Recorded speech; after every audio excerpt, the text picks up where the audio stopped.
trapping, overkeen. Dragons, I'm not overkeen. I'll dice them like a knife, slicing right through an aubergine. My dragon shout flow is sweeter than a soda stream. You won't believe your eyes, I'm like an overload of dopamine. A broadsword in one hand and a magic spell in the other. I'm the last of the dragonborn, there's no other, my brother, so run for cover. If you've got scales, then I'm on your tail and I will not fail. Like Welcome to the 33rd edition of a Skyrim Addict podcast Roundtable. It's the second episode of season 6. We are the show who compares. Oh my goodness! Dropping religious knowledge in the middle of the intro. We are the show who compares and contrasts Skyrim experiences through a lively roundtable discussion by playing through the same quest with characters who have been randomly assigned drastically different attributes. Welcome, everyone. Hello. Hey. Hello. Hey, guys. Glad to have you. We're just going to hammer down the row here real quick. Tonight we are joined by Michael. Hi, Michael. Hello. Sorry, I was shoving pasta down my throat. Boy, that's the only way to eat pasta. And Colin, how you doing? Evening, guys. I'm doing very well. And Juan. Hi, Juan. What's going on? Nothing. Just enjoying the show and hoping to add more. Let's go. And Pat. What's going on, Pat? Hanging out in Tamriel. Love it every minute. And Victor. Salutations, sir. Hello. Great to have everyone. If you need really in-depth reminders of all of the characters, please check back with our previous episode, Skyrim Roundtable Season 6, Episode 1, where we got really in-depth to the nitty-gritty of all of our character roles. This episode will just give a brief overview of each of our characters, and then we're going to get into some quests. That's the whole purpose of the Roundtable. We're getting into the same quest with characters with different attributes and comparing our experiences because we have to go about solving these problems in different ways. So that's really the juxt of our project here. The quests we'll be getting into tonight are Unbound, Before the Storm, Bleak Falls Barrow, and the Golden Claw. So welcome to the show, everyone. And follow my lead on the character introductions here. I am curing Tinker Keeps, a male Argonian who concentrates in smithing, restoration, and light armor. So we will go ahead and pass it down the way to Michael. Michael, how are you doing tonight? Oh, gosh, I just had a burp come on. More pasta, more burps. That's what I get for shoving pasta down my throat. My character is Muskir. He's a Khajiit, focusing on smithing, alteration, light armor, and he's neutral on a warlock. Very nice. Thank you. Colin, hi. Hi, guys. My name's Colin. My character's name is Clesia Aridia. She's an Imperial. She concentrates on two-handed, usually Warhammer, enchanting, and pickpocket, which isn't going very well. And she's enjoying her time with the Dawn Guard. Very nice. Thank you, Colin. Hi, Juan. Hey, how's it going? So I'm playing Venatus Barasius. He is an Imperial male. He is focusing on block, enchanting, and sneak. He's just a nice adventurer looking for some glory. And Pat. Hi, Pat. Hey, Andrew. How you doing? Wonderful. Thank you, sir. So Colin, your character might pickpockets better. She's put down the Warhammer first. Just one small tip. Dragging that thing on the ground. Yeah. So I'm rocking a Bosmer, a wood elf. She's a female. Her name's Banya Diadant. She is her skill set is archery, sneak, and destruction magic. She's coming off like a warlock with a good bent and loving life in Skyrim right now. Great, wonderful. And Victor. Hi, Victor. Hey. Oh, and by the way, I'm not sure it's the Warhammer. I think it's because he's trying to pickpocket with both hands. You know, I think that's probably what it is. Anyway, my character's name is...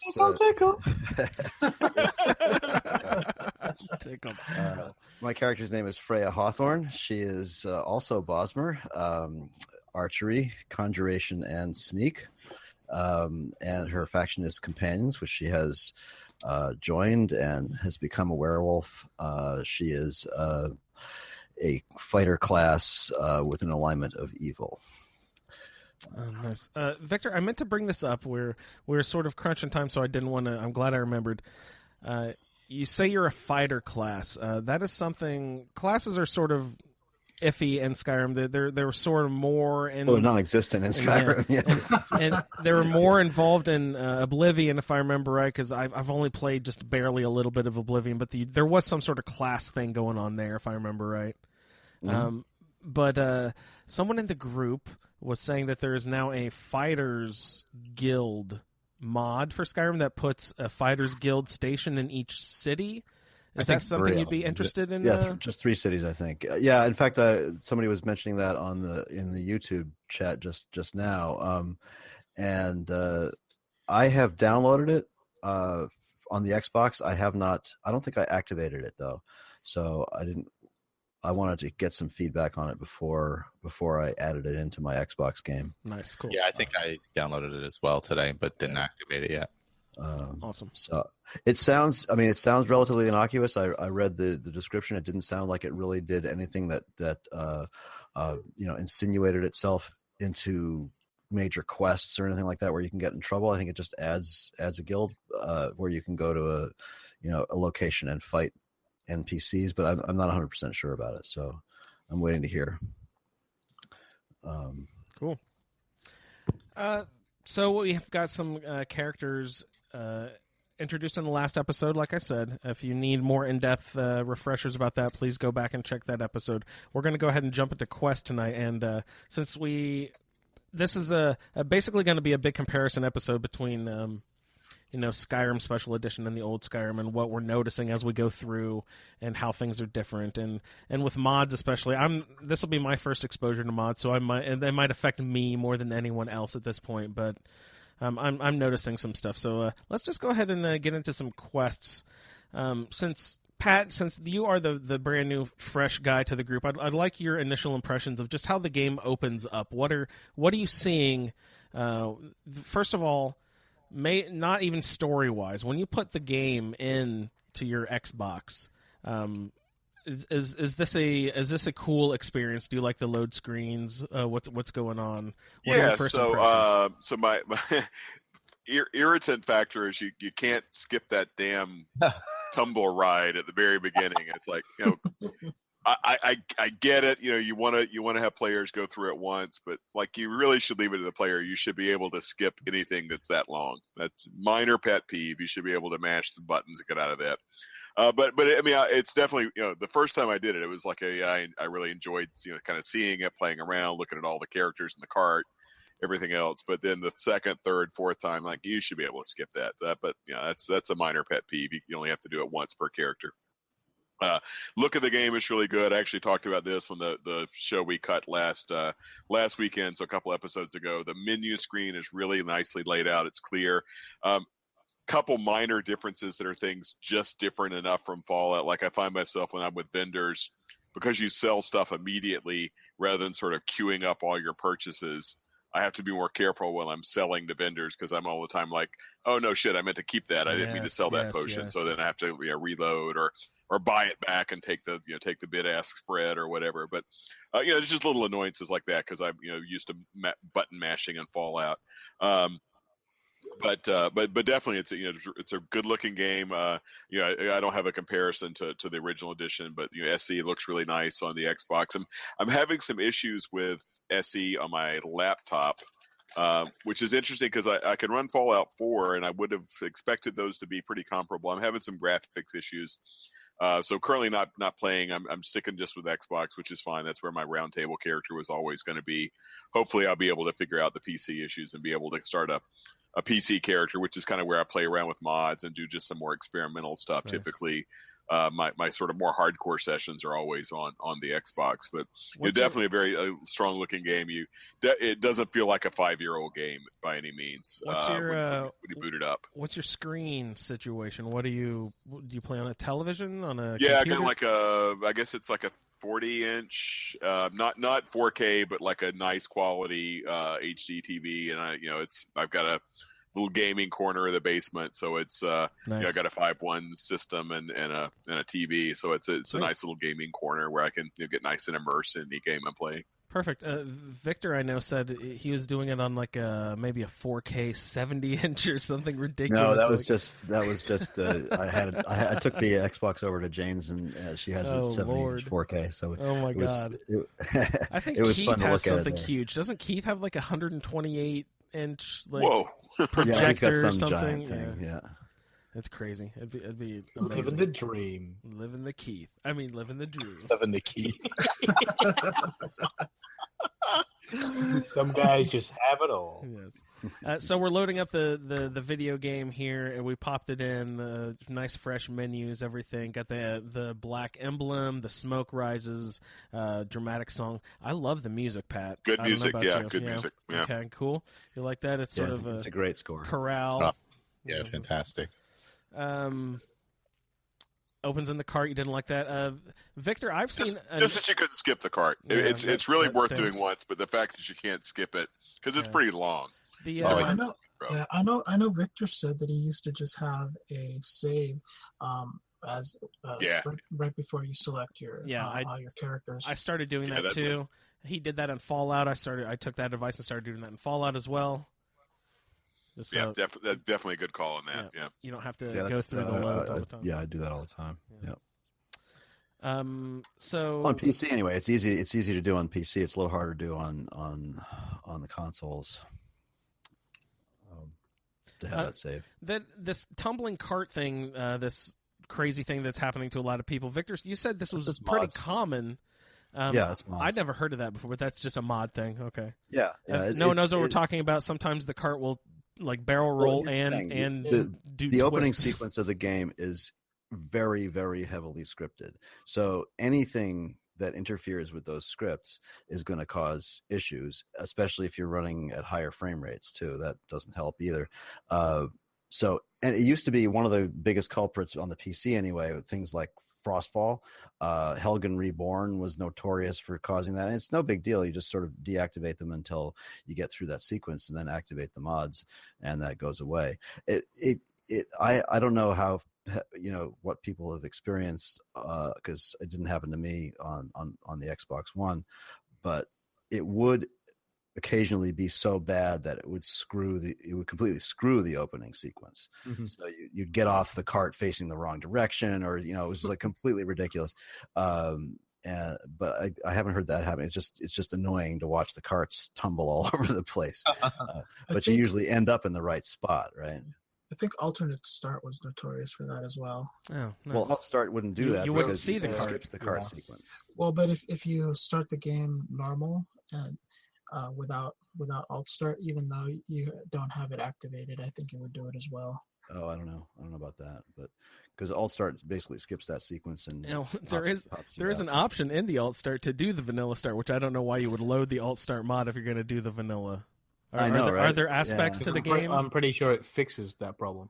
Yeah. Okay.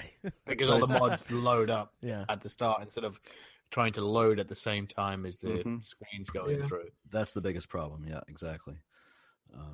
So I'm pretty sure it helps it. Yeah, excellent. So we're getting to the chopping block here. We're just going to go ahead and Pat, we'll have you help us through this first part of the quest here of Unbound.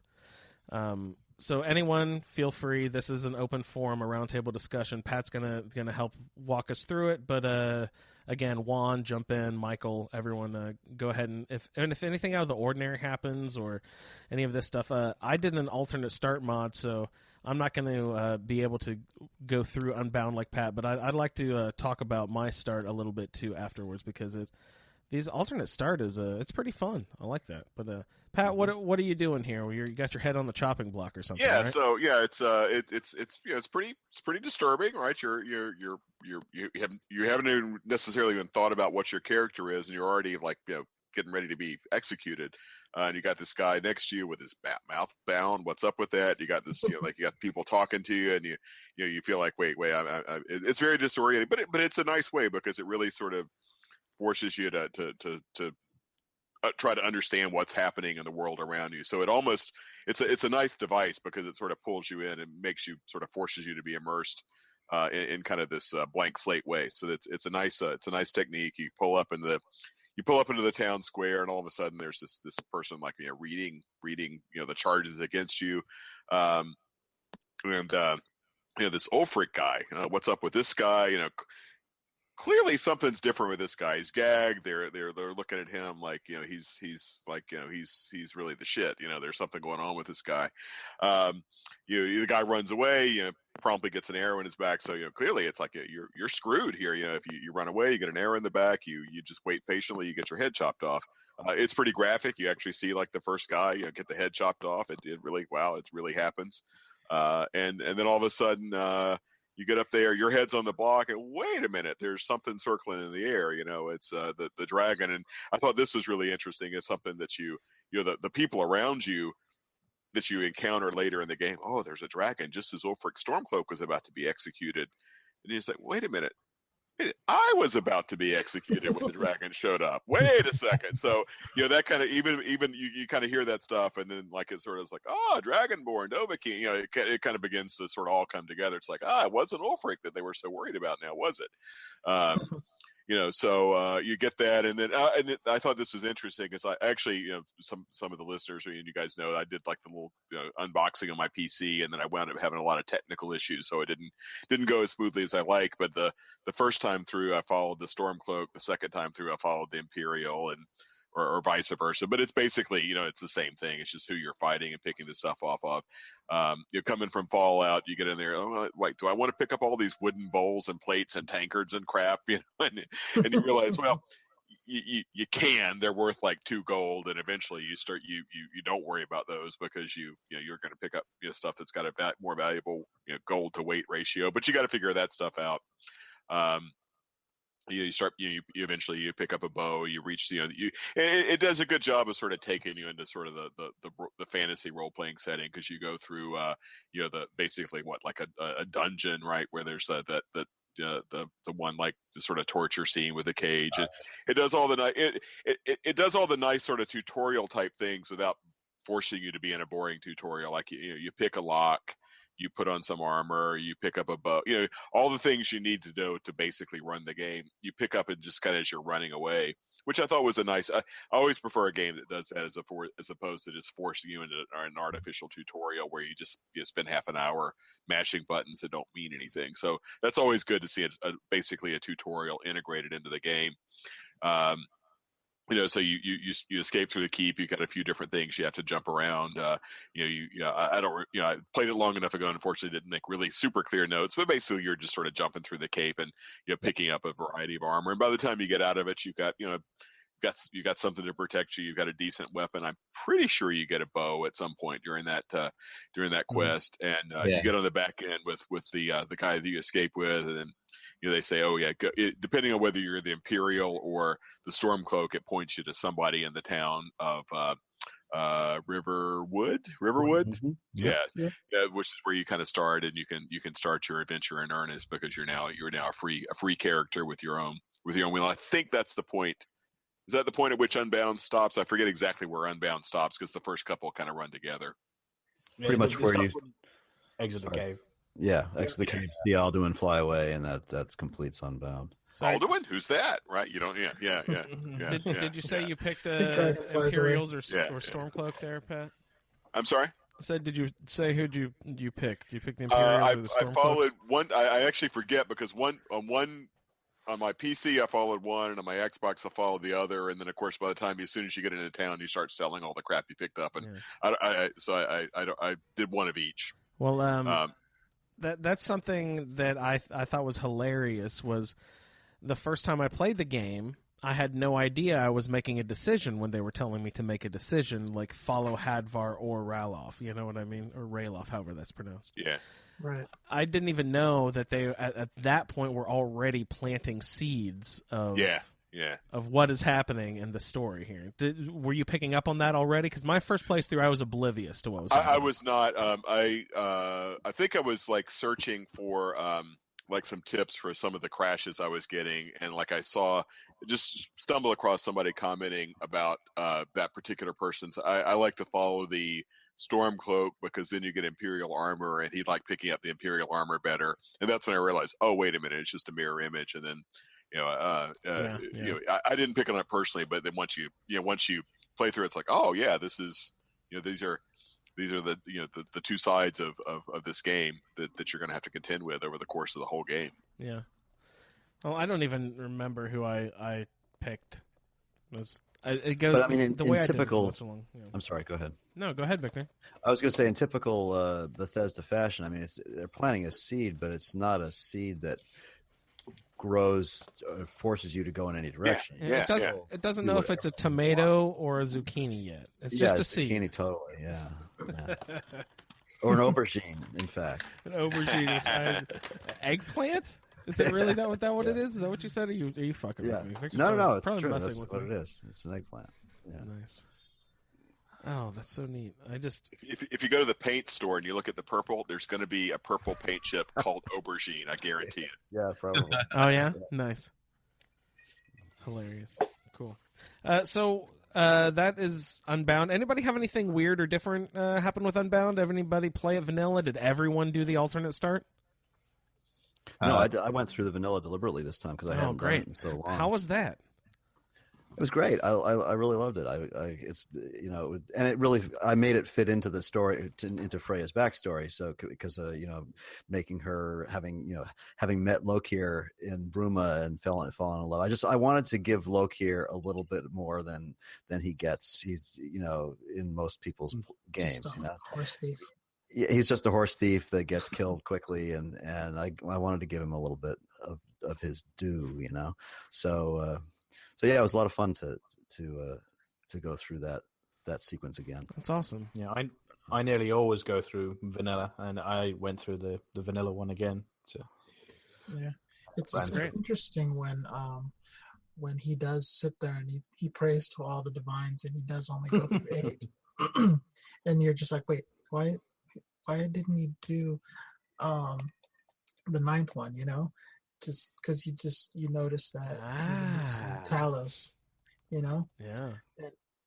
Because in the last 2, the previous 2 that I played, there was always 9 divines, and he's just in there, and I'm like, okay, he didn't say Talos. Why didn't he say that? And you find that out later on in the game as you're playing. See, as someone who'd never played the game before, there's this whole deeply interwoven history that I'm not picking up on. You know what I mean? Right. The first time I played, I had no idea what you were talking about. They're divines? What the hell are you talking about? Yeah. I think Frank Drebin said it best. And how did he phrase it? Like a blind man in an orgy, you're going to have to feel things out.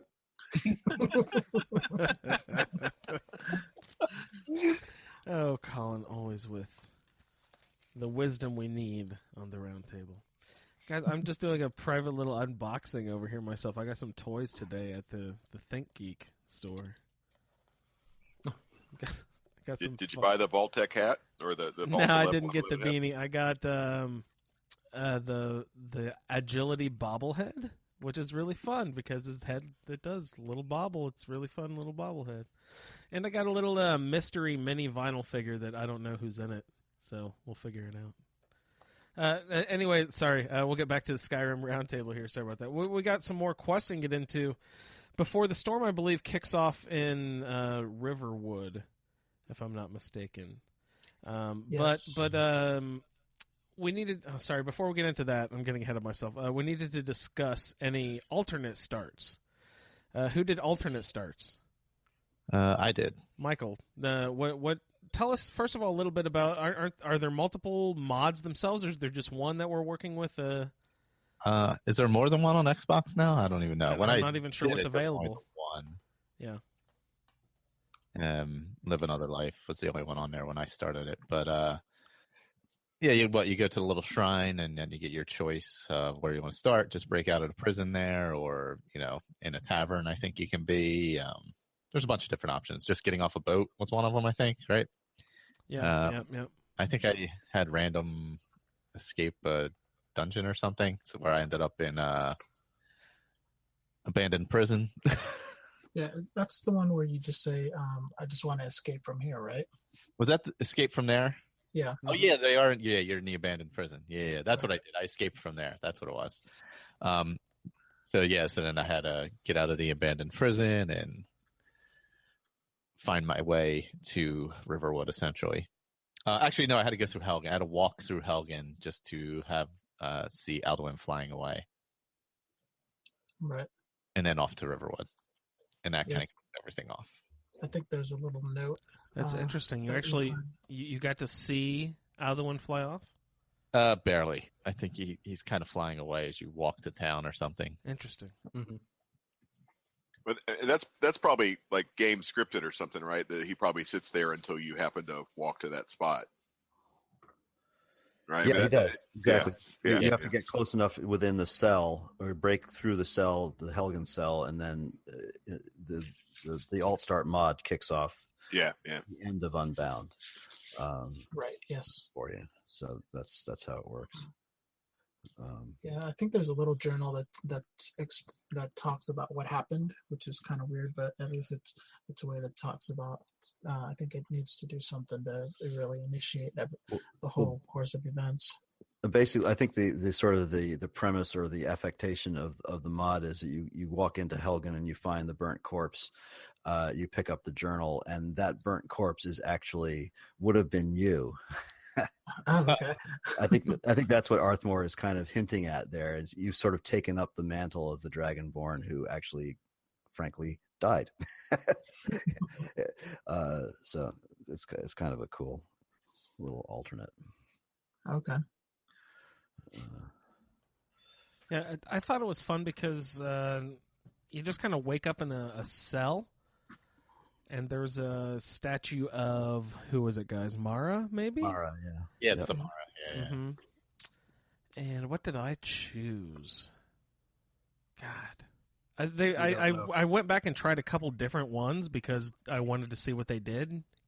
You know, I'm just playing around with stuff at this point, but I enjoyed it. If you guys out there modding Xbox have played the game once, go do the alternate start. It's a really fun little way. But the only problem is it usually drops you off at a point in the game where you can sort of handle the enemies around you.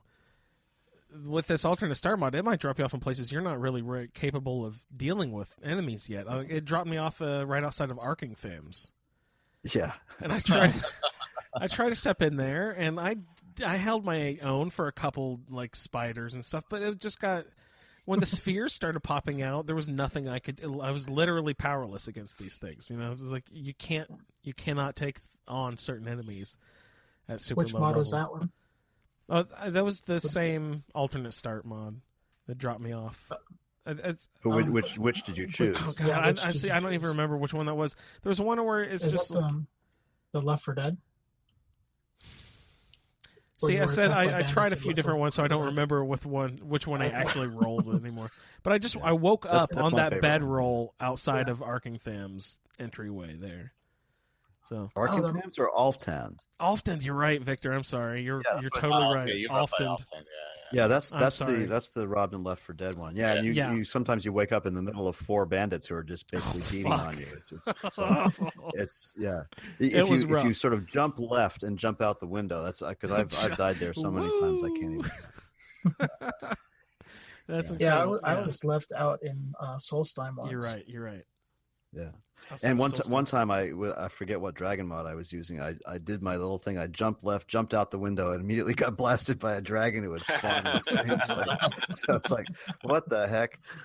So yeah. So what do you guys do after your alternate start mods? Do you rush down to Riverwood? Do you roam around for a long time? I kind of walked along the north coast and went up and clicked off Dawnstar and hit up Morthal because I knew I was going to head all the way down to Markarth to pick up my dog and my house because I wanted to get that ticked off on the map.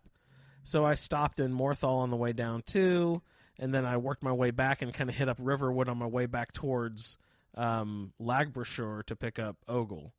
What do you guys do before you hit up Riverwood after you do an alternate start? I think the main thing is that I think most people use it so they don't go to don't go to Helgen. So they don't continue the main Helgen, quest, you're so right, they can just play it as a citizen of Skyrim. So Yeah, that's typically what I do. Is wherever I pop up, I just sit there and do the normal adventuring type stuff, but not as the Dragonborn or even haven't seen dragons at all. Mm-hmm. Yeah, exactly. It's really a role playing thing for sure. I enjoyed running around a lot without them mentioning dragons as much. They don't talk about them as much. But I also like how the environment in general is changed by the alternate start mod. I've never been able to just walk up to Whiterun and just kind of walk in. I thought that was really fun. I usually have to deal with a guard in some fashion. He gives you some sort of lip before and you stuff. kick it off, you can just walk. Yeah, before there's mentions of dragons, it's whatever. Whiterun's an open city, just like anything else. You can just walk in and go. You don't have to deal anything or whatever.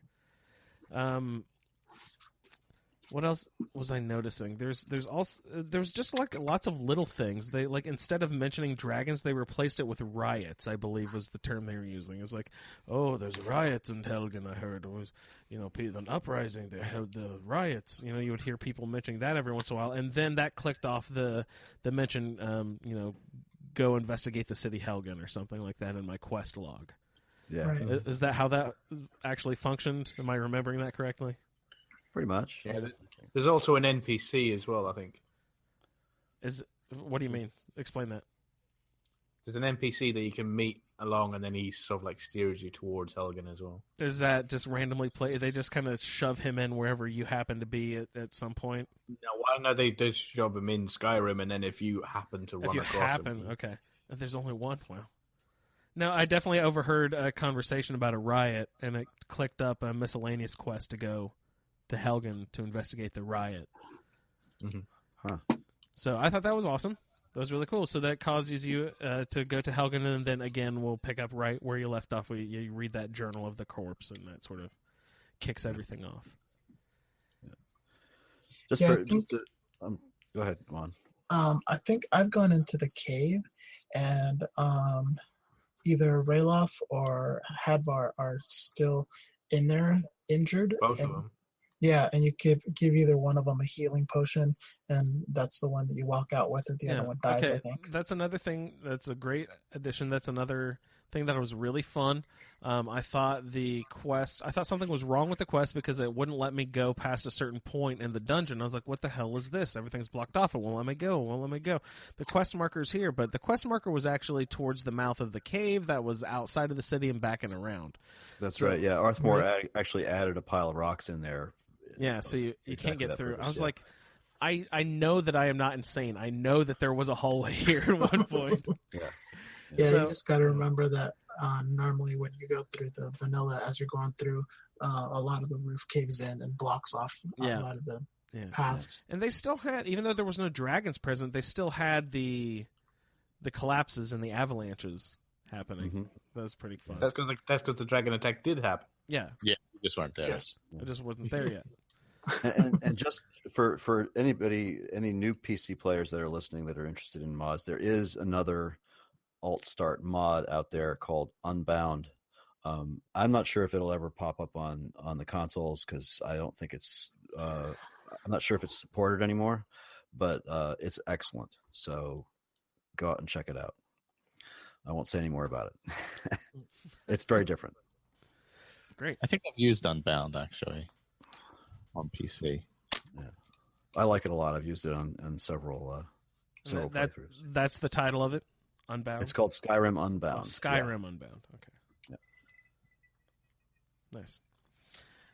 So, yeah, I like how the alternate start mod makes the game behave slightly differently and still kind of makes you get to Helgen regardless. But we'll go ahead and get into Before the Storm. Juan, would you like to help us along the way? And again, everyone, feel free to hop in and mention anything cool or interesting that happens. Is Before the Storm where we have to go and tell the Jarl about the dragon attack in Helgen? Yes, sir. Okay. So normally I go into Riverwood and I go into the shop and I sell all my stuff and I find out about the Golden Claw. And I picked up the quest there for the Golden Claw. But instead of going straight up to the Bleak Falls Barrow, I went ahead and went to Whiterun to inform the Jarl, and that's when the guard approaches you and says, Whiterun is closed off, you can't come in. And you're like, oh, I have news from Whiterun that I have about dragon attack. And they say, okay, well, come on in, but I think he says we'll be watching you or something like that. And you see, as you walk in the door, you see Adrienne talking to soldiers, and they're requesting weapons and armor and stuff to be made. And she's holding her own, sitting there telling them, oh, you're asking for what? Why don't you go talk to such and such also? And so I kept on going, and I went up to the main hall, and I talked to the Jarl, and he sits and says, what news? He's like, are you sure that it was a dragon attack? And I told him, well, I had a pretty good view from the what's it called? Chopping block. From the chopping block. And he's like, oh, you're very forthcoming about your past and this, but he's like, no matter, you took the initiative, came over here and told me about this whole thing. And I think that's the end of it. Pretty much, yeah. Yeah. Any mods affect anything in any way? No. Oh, one thing I did forget to mention is, as I'm walking from Riverwood into to Whiterun, you run across the companions fighting a giant. Oh yeah. And so you help them out, and then they ask you, either if you don't get a shot in on the giant before you get in, they say, well, you weren't much help. And you say, well, you guys look like you guys had it pretty well handled. And they go through the whole spiel about, who they are and everything if you ask questions. So. And you can't loot that giant, right? There's usually some Skyforged steel arrows on him, but that's about it. Yeah, because I was trying to get the toe, but it never works out. Yeah. No toe for you. Just arrows. I feel like I could interact with his club more than I could in previous games. I could be wrong about that, but Never mind. I still couldn't pick it up, but I could move it around. That's enough about interacting with clubs and things. I don't know. Giant clubs. Oh. Heyo. I think you could always click on that one. There's one in the game you can click on. Oh, yeah, there's one you was can the one grab, isn't there? that I did for Lagbrashore. That giant and the giant mist grove or whatever it's called for Lagbrashore to get Ogle as a follower for the Volendrung hammer. That quest, you know what I'm talking about? Yeah, that's an Orcish warhammer he has. Yeah. No, there is a club somewhere that you're supposedly able to pick up. Yeah, you can't use it, but it's at one of the camps. You can pick it up. Yeah. Yeah. I want to instruct my follower to pick it up.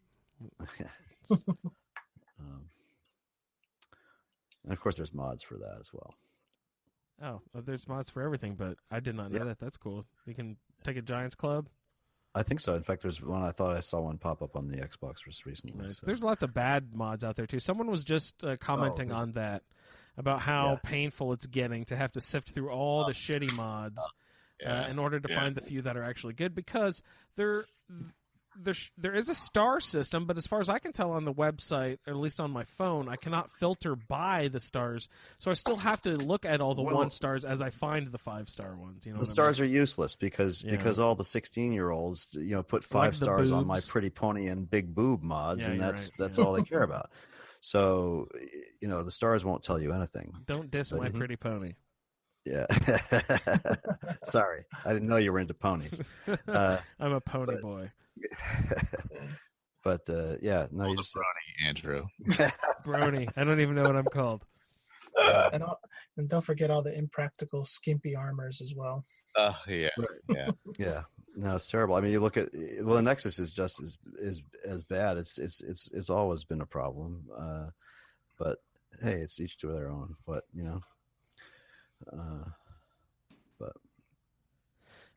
So, and if mods didn't affect the next quest at all, how about our relationships with Balgroof? Anybody have any interesting ways their character's backstory would make them interact with Balgroof? Where's Balgroof standing on the Civil War in the first place?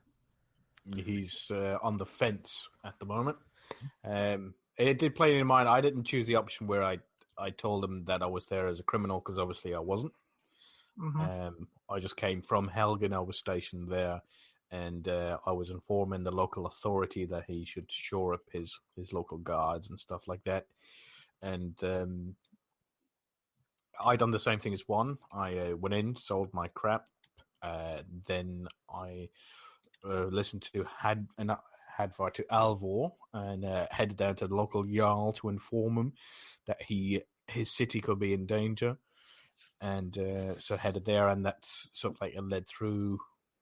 He says, thank you very much. He gives you, I think he gave me a set of steel armor in thanks for coming all the way there and informing him of the dangerous city he's in. I didn't like how he talked to his Imperial steward. He should have more respect. But his Imperial steward is such a... Where? What? What are you going to say? God, say it. Is a puffed up, ignorant. Anyway, yeah, she glared daggers at I can't remember his name. The brother, anyway, Arnold Schwarzenegger. Oh yeah. But yeah, that was basically it. And then he leads you away until the next one. But I pretty much done the same as what Juan did. And headed down.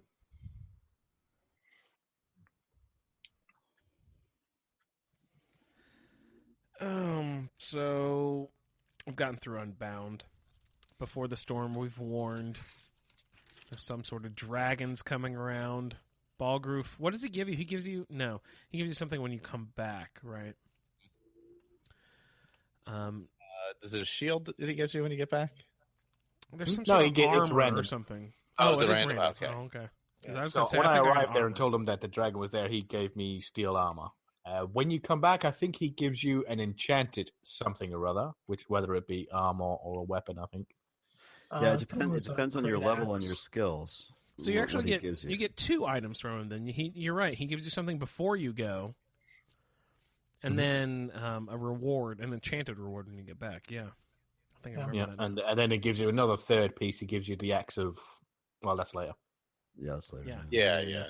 But what he gives you initially is depends on your level and your skill. If you have high skill in light armor, he'll give you light armor. If you have high skill in heavy armor, he'll give it. If you have the same, I did not make that connection. Heavy armor. That's so smart. I said I did not make that connection. That's so smart of them. Yeah. Yeah. So what draws us into Bleak Falls Barrow? Colin and Victor, let's share the duties and walk us through this last portion here. The duties. Yeah, you guys got duties together. Thanks for that introduction. Oh my God. You go, Colin. Oh okay. Let's see. So yes, you're talking to Balgroof, and he says, "Well, thank you very much. I have a job I think you would be perfect for. Let us go and talk to my I can't remember what he calls him, mage or court wizard or something. Court wizard. There you go, court wizard, Farangar. So he leads you off and he talks to Farangar, and then this imbecile starts rambling on about stuff that he probably doesn't know anything about, but he uses big words to try and confuse the big idiot Nord Jarl. So he's rambling on about something or other about going to Bleak Falls Barrow, and he's trying to investigate dragons or rumors of dragons. And he says that he has come into some information that leads him to believe that there's a very important piece inside Bleak Falls Barrow, a dragonstone, more than likely interred inside the main chamber. So it's basically a fetch quest. Go and grab that and bring it back. And he makes a point of using the word fetch so everybody can get it out of the way early on. Right, it's a fetch quest. We know, but just shut up and go. And this is Colin's favorite voice actor in the game, I believe he's stated in the past. Yeah, I think that's me. It's a Victor, sorry. Don't talk to Thonar Silverblood then. They got a similar cadence. He sends you off to Bleak Falls Barrow. So we already know about Bleak Falls Barrow from Lucan in the local store at Riverwood. I was about to ask you, have you hit up Riverwood Trader already at this point? Yes. You said you dumped all your stuff and sold. And so what does Lucan actually say when you go in there and this whole interaction is going on with it's not Camilla. What's her name? Yeah, it's Camilla. Okay, Camilla. Yeah. Camilla and Lucan. Yeah. I think he said, he thinks something like, "Hey, baby, where have you been all my life?" No, that was it. It was the argument. And he was having a discussion with Camilla where she said she wants to go off to Bleak Falls Barrow to chase after the thieves, or something along those lines. He didn't hear the start of it. And then you interrupt them and said, I don't know what you heard, but we're still open for business. We still got plenty of stuff to sell and that sort of thing. And then it leads you through to get that quest and gives you no options of not to take it. You usually later on you have the option of saying, what was it? Good luck with that, or sorry, I can't help. But this one, it just leads right through of. They force you into it. Yeah. Right.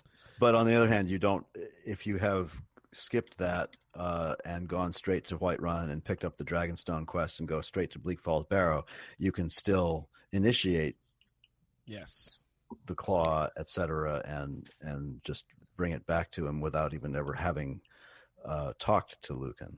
Well, it initiates when you walk into Bleak Falls Temple because you're never close enough to them to hear it. Right. But the two bandits there are actually talking about it, of where they got the claw, and they're talking about the guy later on that we're going to meet in the webs. But they're talking about it, and that leads to the claw of discover, find the claw and stuff like that. Yeah. Mechanics for Beginners 101. If you want to grind sneak, this chamber, the first chamber of the Bleak Falls Temple, is a great place to grind some sneak. Oh, is it? Yeah, there are two people there's two people standing behind a pole with their backs to you, talking by a fire.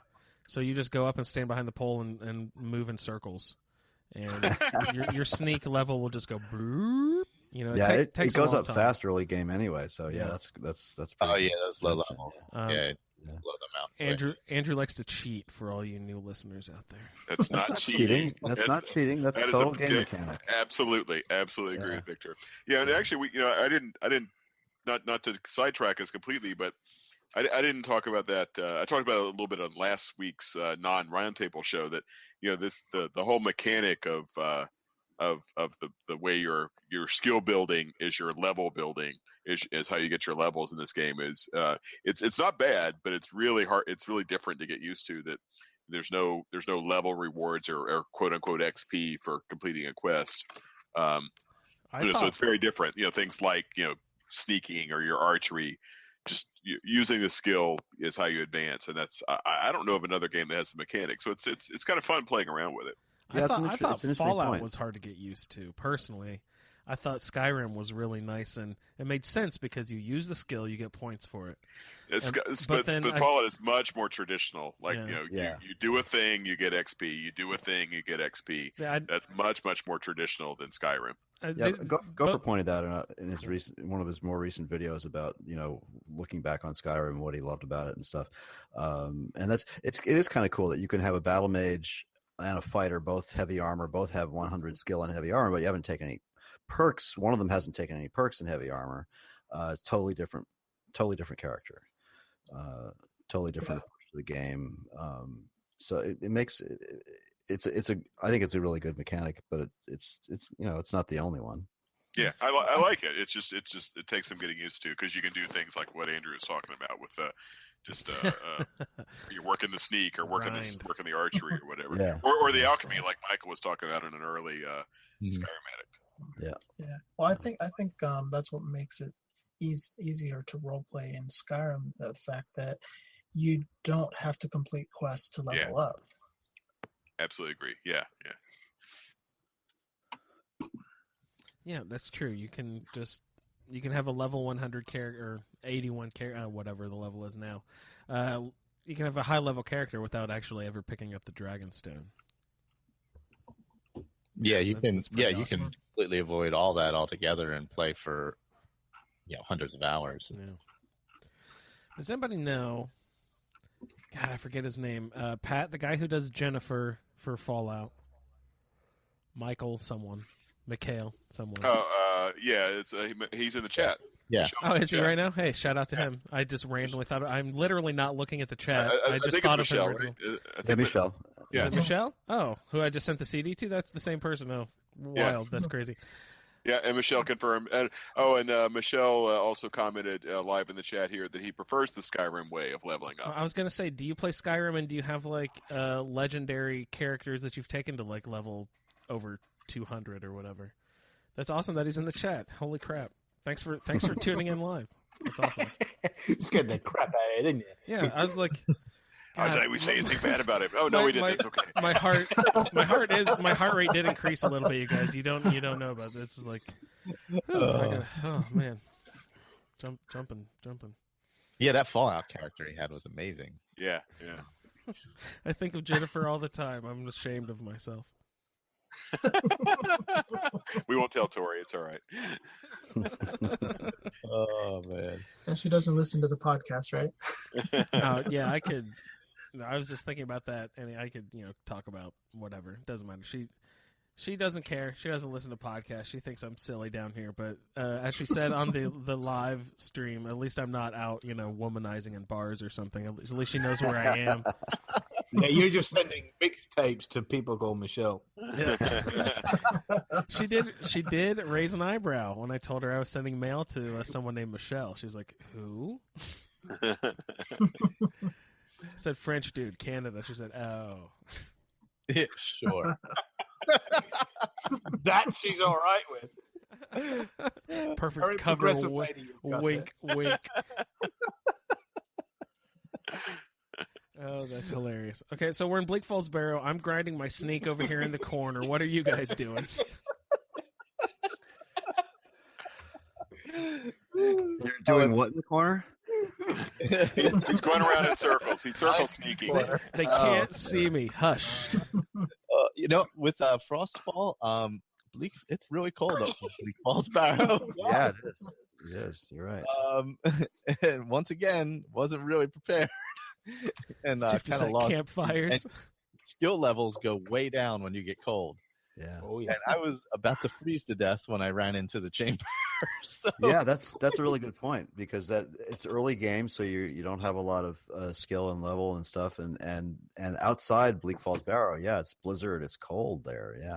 Yeah, it was frigid, and it was hard because I was trying to sneak a bit and shoot fireballs, and my magic wouldn't regenerate, and I had no stamina. And then I was about to ask, what are the drawbacks? Is it just regeneration slows down a lot? Or? No, your skills drop dramatically, really dramatically. So your flames just don't shoot as far, and they're not as powerful. If you go up into the skill menu, you'll see everything is dropped down to 2 or 3. Or yeah, I see what you mean. Yeah, they're all red across the board, and your skill levels have dropped tremendously. So is this Skyrim's sort of version of survival mode, and that we know as in Fallout 4, sort of? I would say pretty close. Yeah. Sounds a lot like it. Yeah. Interesting. That's fun. And there's a food aspect too, or That's I need, which I need. I'm using Okay. that Campfire and Frostfall. So And these all work well together. yeah. That's Oh, interesting. and I added the what makes it a little more. I added the one of the storm mods. Which one is it? Vivid Weathers. Is that what came out first? Yeah, I think that's the first. Well, that's the first weather mod that came out on the Xbox, right? Yeah. I added that, which makes it a little tougher too because it rains a lot and you get blizzards. And blizzards are really cold, and in the rain you get really wet. So yeah, these things all add to it. But I'm enjoying it a lot, actually. I'm channeling my inner Dave, my inner McBeta, and walking everywhere, and building tents. And I don't have any followers. I generally hate followers anyway. So Followers are the worst. yeah, I can't stand followers. Especially Lydia. Oh, I was just gonna say, get on Michael's side here. I'm pretty sure that when Mike Beta says that he walks everywhere, he walks, as in he's clicked the walk button. oh yeah, Yeah, He he's strolls not, along. he's not jogging. And doesn't run. Actually, strolls from place to Yeah. place at the same speed as an NPC. So Which that is- I tried. Yeah, it's an amazing thing because I tried it. I got up to about level 7 maybe, and I just couldn't continue on. I just it was like no, I gotta run because I was in the middle of a quest and it was time sensitive, so I thought, well, my character would run to this place because it's time sensitive. So she started running, and then I just couldn't stop running. Go back. Yeah. No, I'm So- like that too. I always promise I'm not going to fast travel on this playthrough.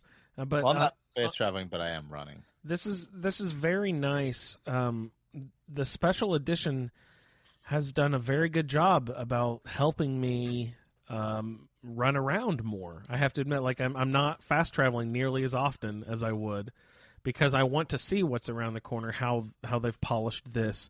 The rocks, I think, look really spectacular. I don't know if people have actually walked around and looked at specific graphics, but I think even though the trees are still flat, from the right angle, they're still even enhanced in an even more special way. They're fuller. Yeah, they look fuller. The trees are great. The snow up north is a little more crystalline and shiny. You're right. So I believe Colin mentioned that.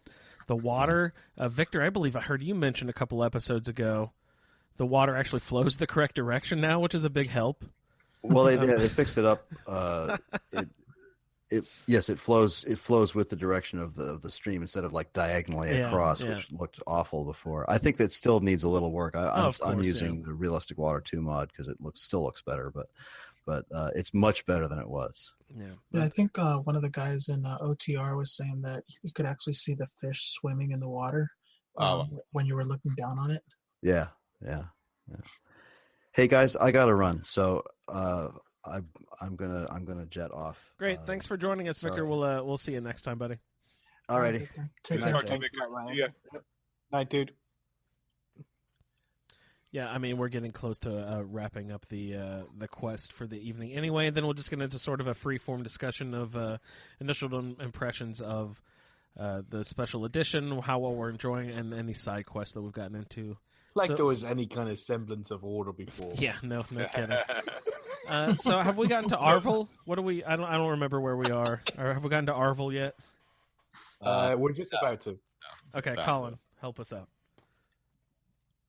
So we get to Bleak Falls Barrow, and some of us are freezing, and we're pushing the bandits out of the way to get to the fire. Other ones are doing something with their hammer behind a pole. Sorry to interrupt, Colin. Colin, Michael, can you use that fire to get warm? Can you walk in and kill those bandits and then use that fire? You don't have to build your own. No, oh yes, I hunkered right over that fire. Awesome, and good. got that. That's cool. Do you have to load that mod before you start? Again, is it one of those that you should load before you start? That I don't know. Okay. It's better, but you can load it afterwards. Okay. I might hold I off think- then for now. I would say you would save it for the next one. Yeah. Okay. Go ahead. Sorry. That'll probably be better. Let's see. So then I get in there, and there's a couple of bandits, and they're chatting away. But I just roll in there with Iron War. No, I had actually prepared very, very well. As I said, Balgruff gave me a set of steel armor, and then I went and I already had a couple of steel things. I think a pair of steel boots or something, and then I went and bought some gauntlets, so I had complete steel armor apart from the head. I had nothing on my head. And then I went and got the steel ingots I got from Alvor and used them to smith up all my gear, made myself my own personal steel warhammer, smithed that up as well, and then sort of like strolled down and made a proper mission of it because she was going to be really prepared. And then headed down to Thingy. So I was rolling through anything. Like at Draugrs, I was still only level 2 or 3, I think, but I was getting kill cams on them when I went in for a power attack. Oh wow, Nice. But Very nice. whatchamacallit, getting anywhere near a restless Draugr, and especially the guy with the frost in his hand, the one that's near the gate. He was doing me in because I usually go in there with somebody who's got magic resistance, so like either a Nord or a Breton, so they can have some resistance to get in. But going in there with an Imperial, they got no magic resistance whatsoever. So I was basically running from that guy, and had to keep on healing up because I started using the restoration, and I was getting pretty good at that because Imperials start off with lots of restoration. I think it's like level 25 in restoration they start off with. And Nice. But that's how I rolled through, just in all steel armor, no follower, and went through there quite easily. Got to Arvel, cut him down, let him run off, and sort of like he got a little further than usually. He got past the trap and a little further down before he died. This time, usually he doesn't get past the trap. Yeah, I didn't get past. Me. As I burned down the flames, I just kept burning. As I set the webs on fire, I just accidentally kept setting them on fire. I did the same thing. He fell to the ground. Poor Arvel. Yeah, just had a little glitch. Probably a glitch. Called it. Whoops. I think he accidentally died when I bashed him in the face repeatedly.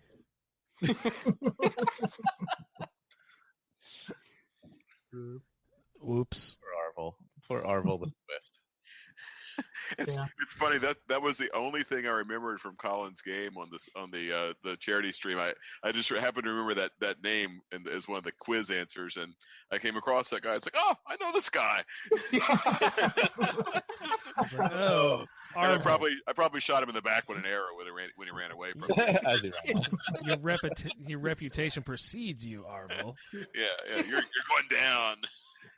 And I didn't have the quest either, so it was a complete surprise because I hadn't stopped by the trading post. Oh, that's great. That was one of those things. I had this damn golden claw. I had nowhere to take it until I just sort of stumbled across that trading post. And oh, this is yours? Oh, this whole thing. You mean this? Yeah, golden claw? I did that. I did that too because I've been using it as a butt scratcher. Cleaning bear pelts with it. Pat, I knew that you would have to go back to the Riverwood Trader, so I didn't go in there the first time because I knew I'd go back there with the claw anyway.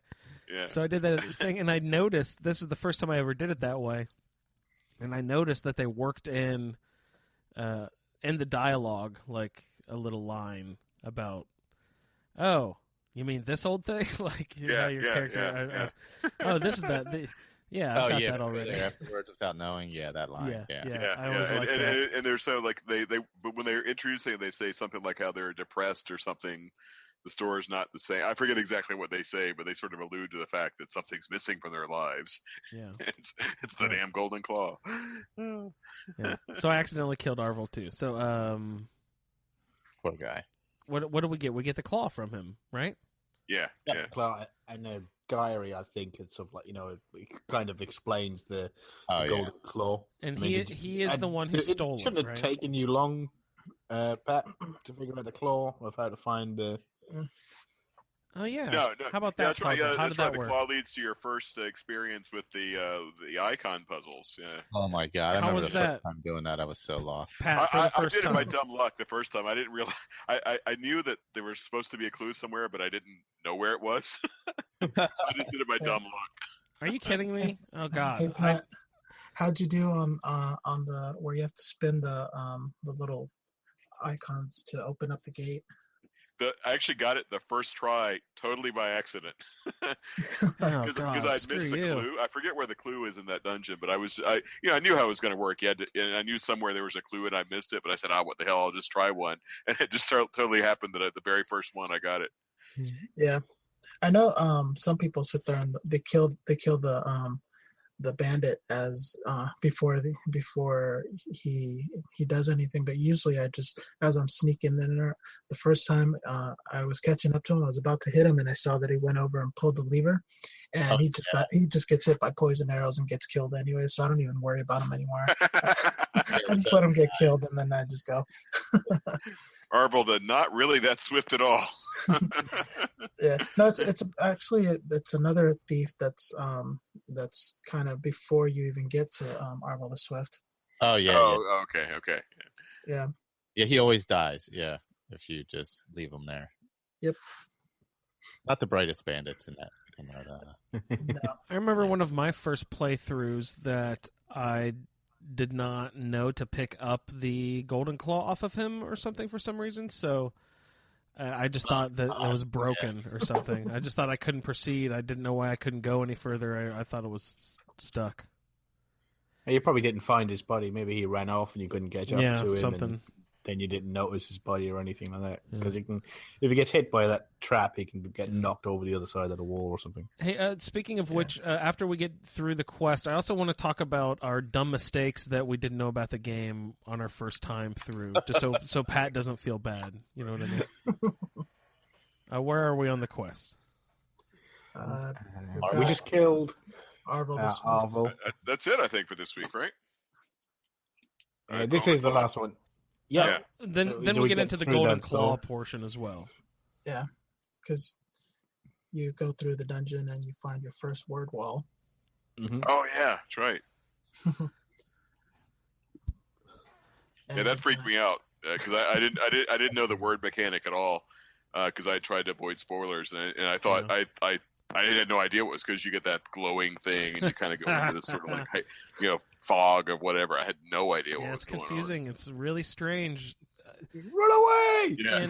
Well, I think I thought I was being like teleported or something. That I thought I was, because it sort of swirls you around, and I thought, I hit a teleporter or something. Yeah, and then you hear that in the background.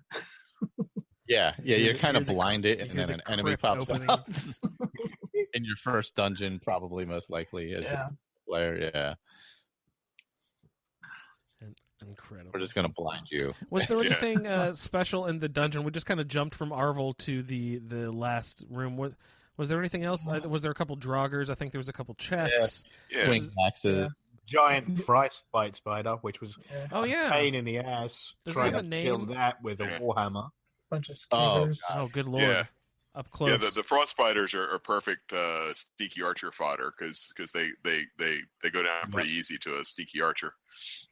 And if you've played the game before, you know where the ones that drop down, you know where they're dropping from, so you can actually look into a room before you get in there, and if you're sneaky, shoot them before they even fall, too. Yeah.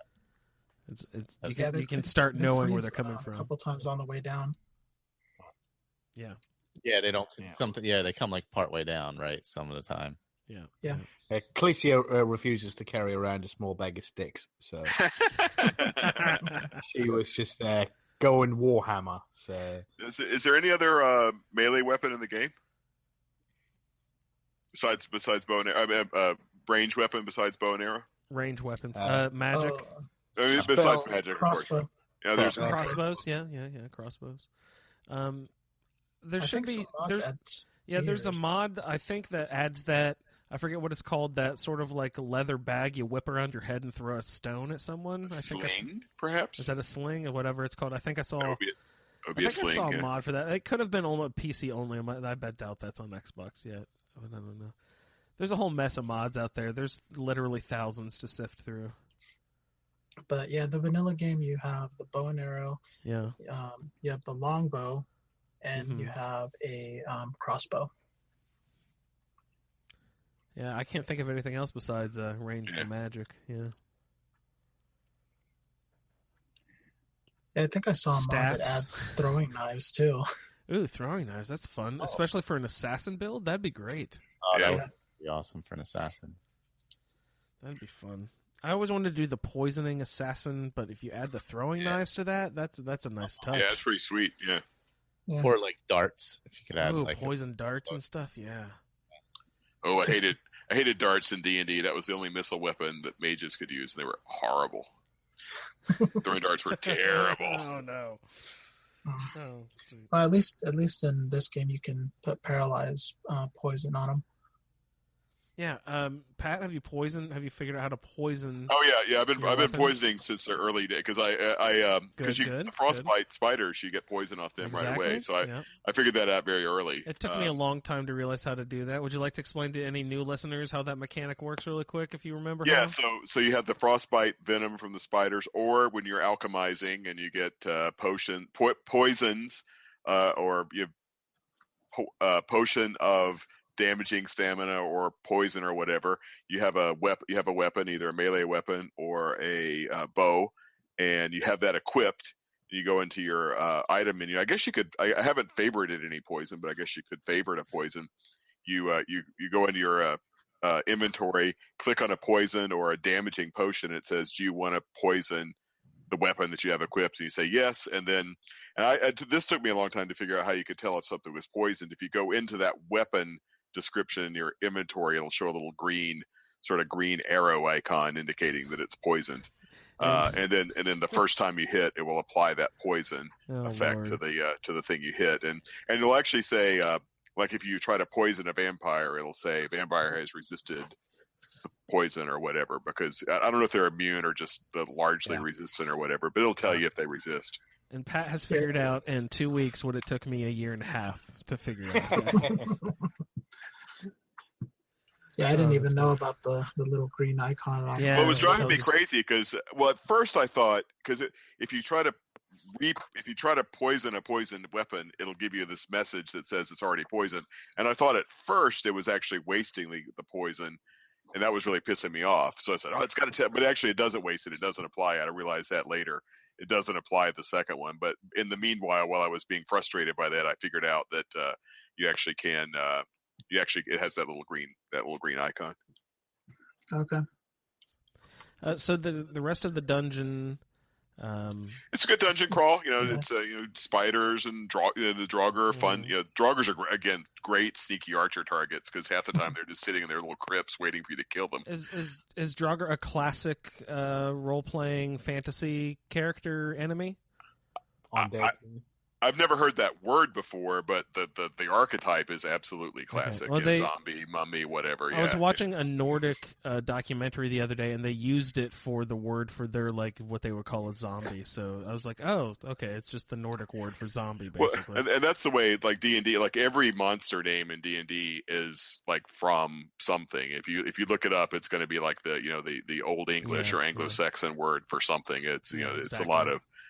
It's a classic kind of RPG trope to go to the Oxford English Dictionary or whatever and start picking up names for troll or monster or giant or whatever. Yeah. So when we get to the final chamber here, Pat, you were being molested by a force from behind this giant wall. You were like, "What the hell is going on? I'm being swept away in time." And then a crypt opens up, and who pops out for you? Evidently, this is something that depends on your level, which I did not realize before. But I only got a level Draugr. I'm not sure if he was actually an overlord or anything like that. But yeah, that's what I got too. Some kind of somewhat nasty Draugr. Yeah, usually an overlord. If you're high enough level, evidently a dragon priest will pop out of there. I've read on the UESP. Really? Yeah. Never. Never done it that high level. That means you gotta level up a lot before you even pretend to start the Dragonstone part. You know what I mean? I mean, I was probably level 20 something, but it was just I think it was an Overlord. Yeah. Do we get any ebony gear or anything from this guy? What, he's an Overlord, so you think you'd get something good. No ebony gear unless you're higher level, I would imagine. Yeah, I think I did get an ebony sword from him, but I was You did. Probably mid-20s. I've only started getting my first ebony drops. I got an ebony dagger not too long ago. Love it. Yeah, I'm 25 and I haven't picked up any ebony, although I've seen ebony ingots for sale. Yeah, they're pricey. Yeah, I think maybe it was upper 20s because I think around after 25ish, maybe that's when you get that's when you can get the ebony gear drops. Yeah, I'm getting orc stuff right now. Oh, okay, are you? Yeah. You said you're 7-1? Yeah, level 7. Yeah. Oh, that's great. I like the progression of stuff that you get. Like I don't remember if it's orcish, then dwarven, then elvish, then. No, Elven is also like second tier because it's on the light armor side. Yeah. I don't know. I just like that they drop stuff in levels like that. Again, like these games, I was brand new to. I'd never played any game like this before, so I just thought it was cool that you can, step up the ladder and build your collection like that. Yeah. So in the final chamber there, check behind your waterfalls. Anybody who's new at this game, there's 2 waterfalls, right? Yeah. Both of them have treasure chests. Besides, there's a master level chest right beside the wall there too that you have to. I believe the Dragonstone is in there or on the body of the Draugr. I'm not sure. It's on the body of the Draugr. Okay, but there's also a level. Wait, there's waterfalls. There's 2 waterfalls hiding chests in there. There's one waterfall. There's another it's like a mini. It's not really a waterfall. It's kind of part of the stream because it's right behind the ward wall. I've probably found them in the past. I'm sure you have. Through there so fast anymore that I was. That's the problem with knowing the game pretty well. Is you just kind of burn through stuff. I need to be careful of going slow and taking notice. You know what I mean? Yeah, I go for all the chests first. Pat, were you about to say something?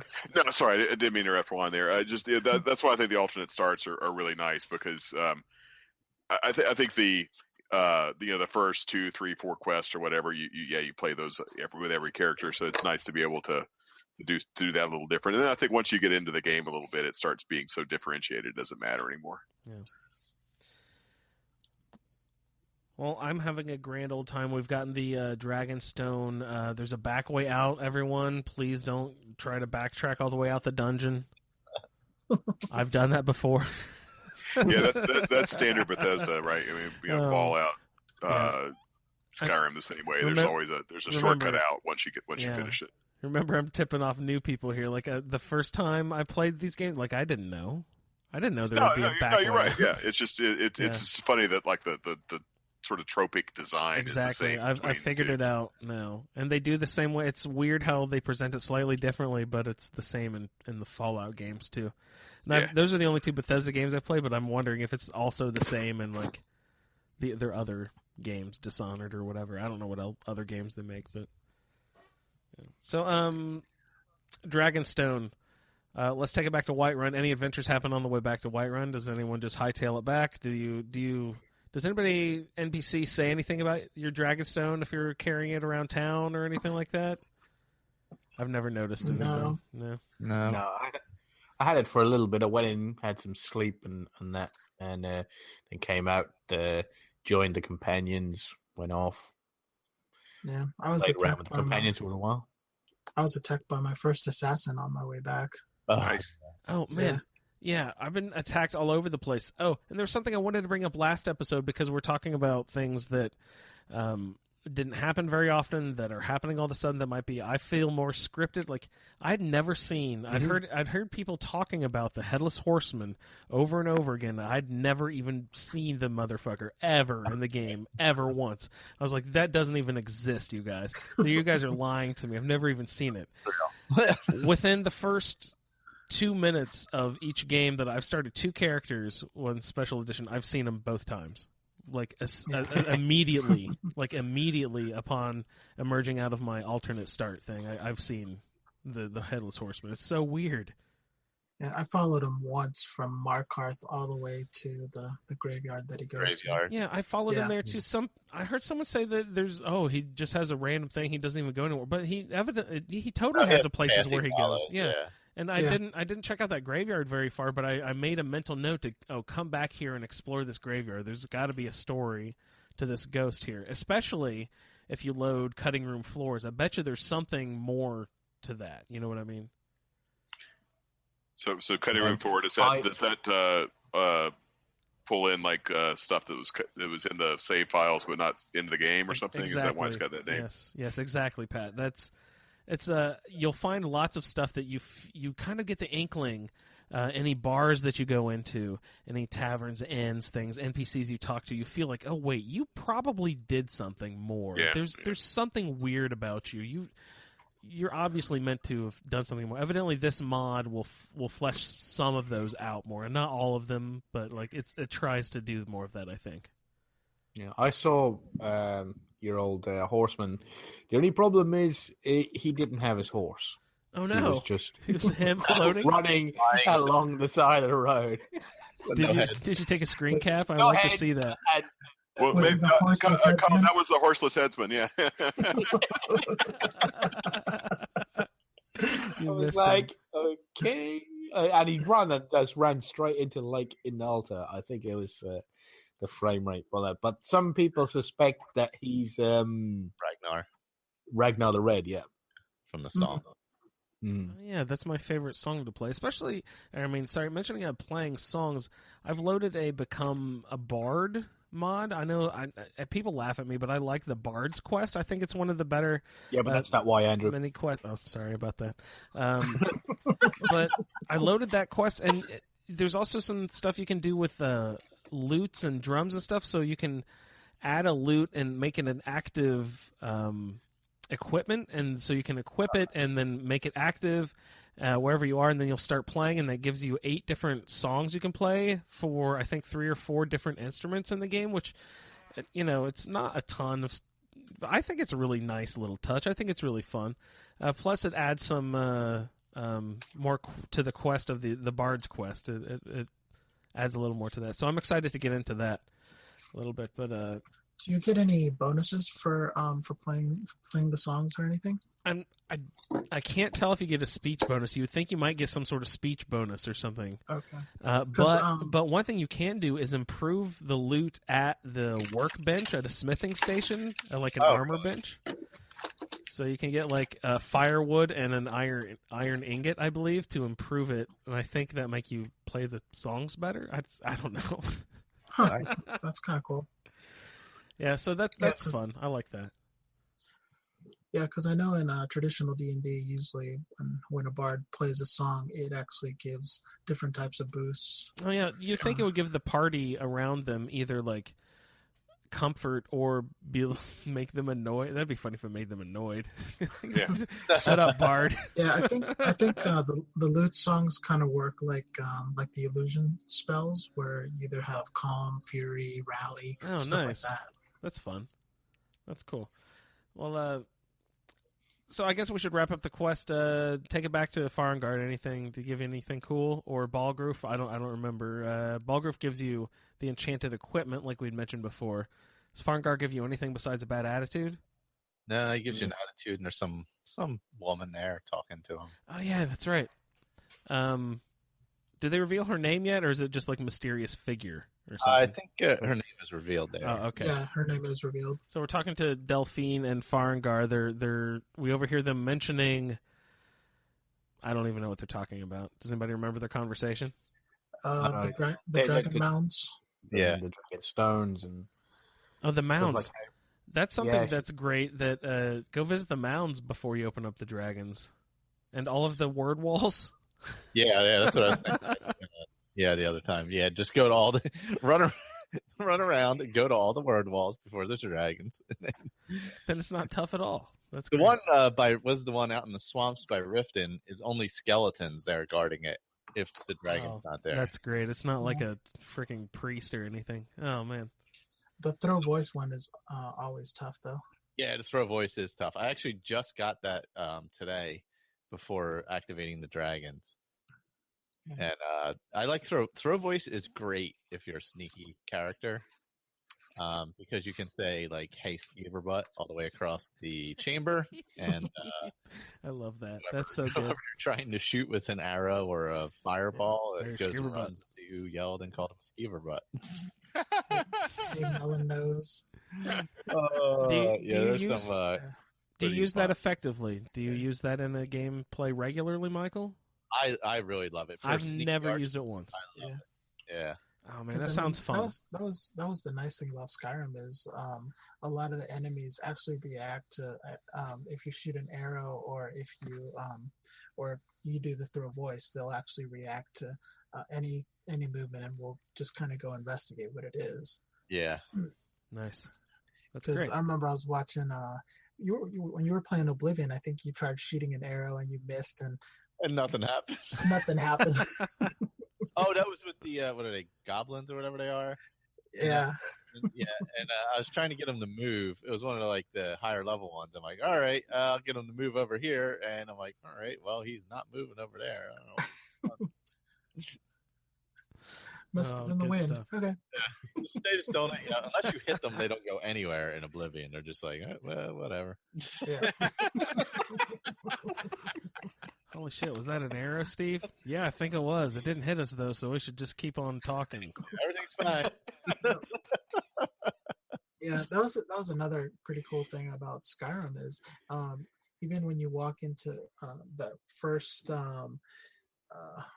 mine, if you walk in there and you already killed the guard outside, the two guys are in there talking. Oh yeah, did you hear something? No, don't worry about it. We got Bob out front taking care of everything, and you're just like, I just killed him, Yeah. What about Bob? He's gone. I always feel bad for another dungeon kind of on the way when you're wandering back and forth. White River Watch. I do not. You feel I couldn't get that quest because I like to play it of like going in and like I was helping the Jarl out. Yeah. And so I was like, all right, do you have any problems, any jobs you need taken care of?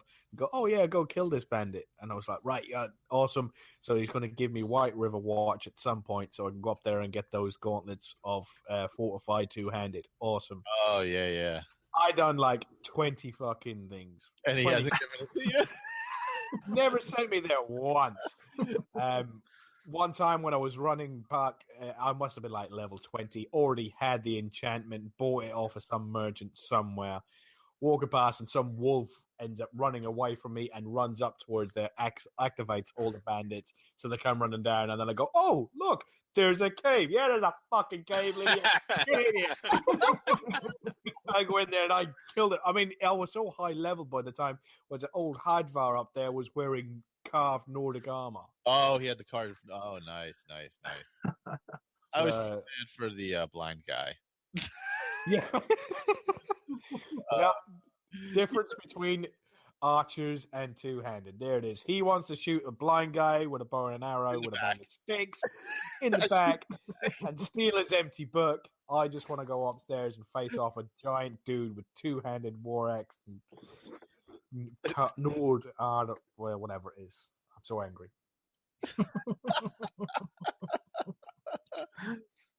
I just wanted that question.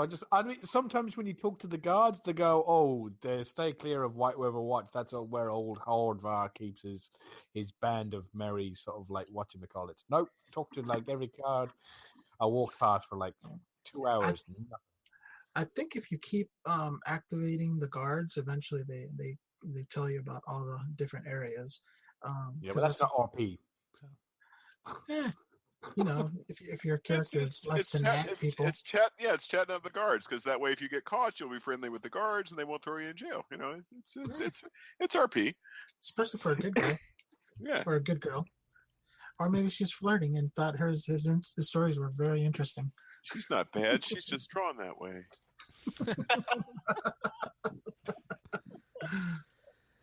Sorry to interrupt, but before we close out, we need to make sure we close up this quest specifically. You get an enchanted item from Balgroof, nothing from Farengar, really. You overhear a conversation between Farengar and Delphine, which leads us off into the next portion of the quest, which we'll get into next time. Also, Balgroof needs you to interact with him, but he's like upstairs, and you can't interact with him until he has a conversation with Inerith? No. What's her name? I have no idea. Illerith, yeah. Illerith. But that's where we'll leave it for the questing portion. What else? Did Balgrove give us anything else? There was an enchanted item. I assume some gold, maybe a leveled amount of gold or something. Yeah, and you're allowed to buy property. Oh, yeah, this is the most important part in Colin's life. No, it's not. Oh, sorry, it's not? No. That's after. Yeah, because you kind of like ended it. So you ended, this is the last part of the quest that we're supposed to do for this run. Uh-huh. But at the end of this one, it directly leads into it. I mean, you can't. Oh, that's when you get finish back. that quest and then run off and then like do like 30 levels of leveling up. I took off. Okay. But, yeah.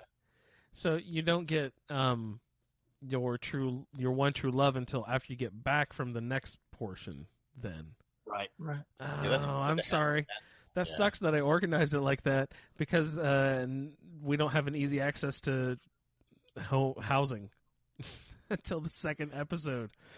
That's so everyone has had to find free housing. Where does everyone storing their stuff? I have Mournfallow Manor, I believe it's a mod. At the end of it, I went, fuck Andrew, and I continued on and went done with the quest. Oh, good. I'm glad you did. Jeremy did that as well. I think Pat did that as well. I think everyone was saying, fuck Andrew. I just was keeping my stuff on me and like selling stuff so that I was just toting it around. No, Pat. And I eventually bought the one. The one in Whiterun. Breeze Home. Yeah, you gotta have a dump. Breeze Home. You gotta have like a barrel or something somewhere. You know what I mean? I was being very minimalist. Cause I was just selling everything that I couldn't carry with me. That's incredible.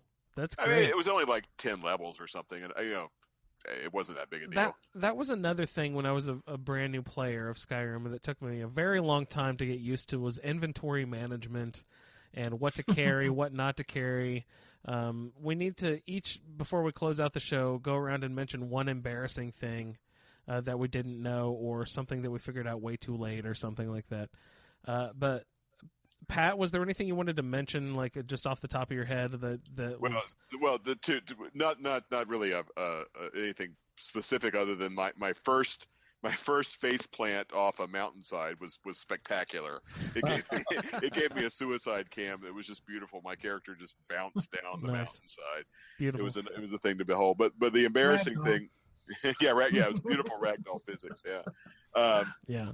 The funny thing, the story to tell myself was, I think we're all like used to Bethesda weird random glitches, and so I was kitting out Breeze Home. I was getting all spiffed up. The last thing I bought was my own like upgraded bedroom, and I went upstairs to check it out, and there was no bed there. It's like fuck. They screwed up and took my bed away. It didn't give me a bed. I went around and I reloaded a save and I redid the thing and I did the thing and the thing and the thing. And I went back the last time and I looked, oh wait, they put a door in. So my bed was behind the door. That's the best. So it's like they not only do they give me a new bed, they put it behind a private door now, but it's like, oh, sorry. He's cussing him. He's on the phone. He's throwing. Yeah, that's right. Yeah, I'm gonna go kick that steward's ass because he ripped me off. That's great. That's great. Colin, was there anything that you realized much later on that you thought that should have been obvious earlier? Yeah, I don't know about should have been obvious because I still think I couldn't figure out shouts properly. This is on my very first playthrough, and it was the the whirlwind sprint shout. So I didn't know. I wasn't listening to what he was saying and how to change this, but he was just telling me from the sprint from this place to that place, and I couldn't figure it out. So I was too slow on my heavy armor, so every time in the case where I needed to use whirlwind sprint, I just strip all my armor off and then run like the wind. Sprint as hard as I fucking can, and that's how I got through the quest up at was at High Hrothgar, and that's how I got through the dungeon at Oostengrav. It's just had to strip off naked and then run like fuck. I can't believe you actually made it. That's incredible. You got through Oostengrav? That's amazing. Yeah. Through those, you're supposed to only be able to make it through there by using the shout that you earned there, the whirlwind sprint. But if you strip down to your skivvies, you can actually shuffle through there quick enough. That's amazing. I'm pretty sure. I mean, it was quite a long while ago, but that's amazing. It took me ages to figure out that one. I think I figured out the shouts. Yeah. Like in my 30s or something like that. Yeah, it's interesting that it takes into account the armor that you're wearing, but eventually once you get all the perks from the heavy armor tree, there's no difference between heavy armor and light armor and your sprinting. But that's way in the future. Yeah. So. And Ordinator and stuff changes that, which we'll get into a lot more in future episodes. Of course, I really like the restoration tree because, first and foremost, guys, one of my main complaints about restoration is that, it's great to be able to heal yourself, but it's not very useful for battle. So, because unless you have lots of followers around you and you're constantly healing them, then yes, I can see how that's useful. But Skyrim's not so much built around for you to be the healer at the back of a party warring. You know what I mean? Right. It's built for you to be at the front doing most of the attacks, or at least being involved in the range while someone else is up doing the close up stuff.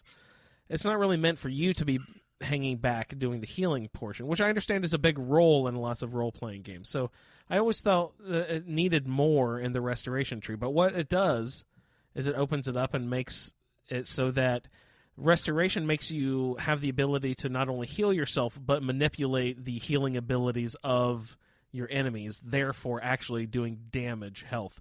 There's like a really cool one where you can bury a spore into your enemy, and then like as soon as you drop in health, it explodes in the enemy and starts doing poison damage to them, which I thought is just, that's a really fun little spell. I really like that. So I just discovered that one recently.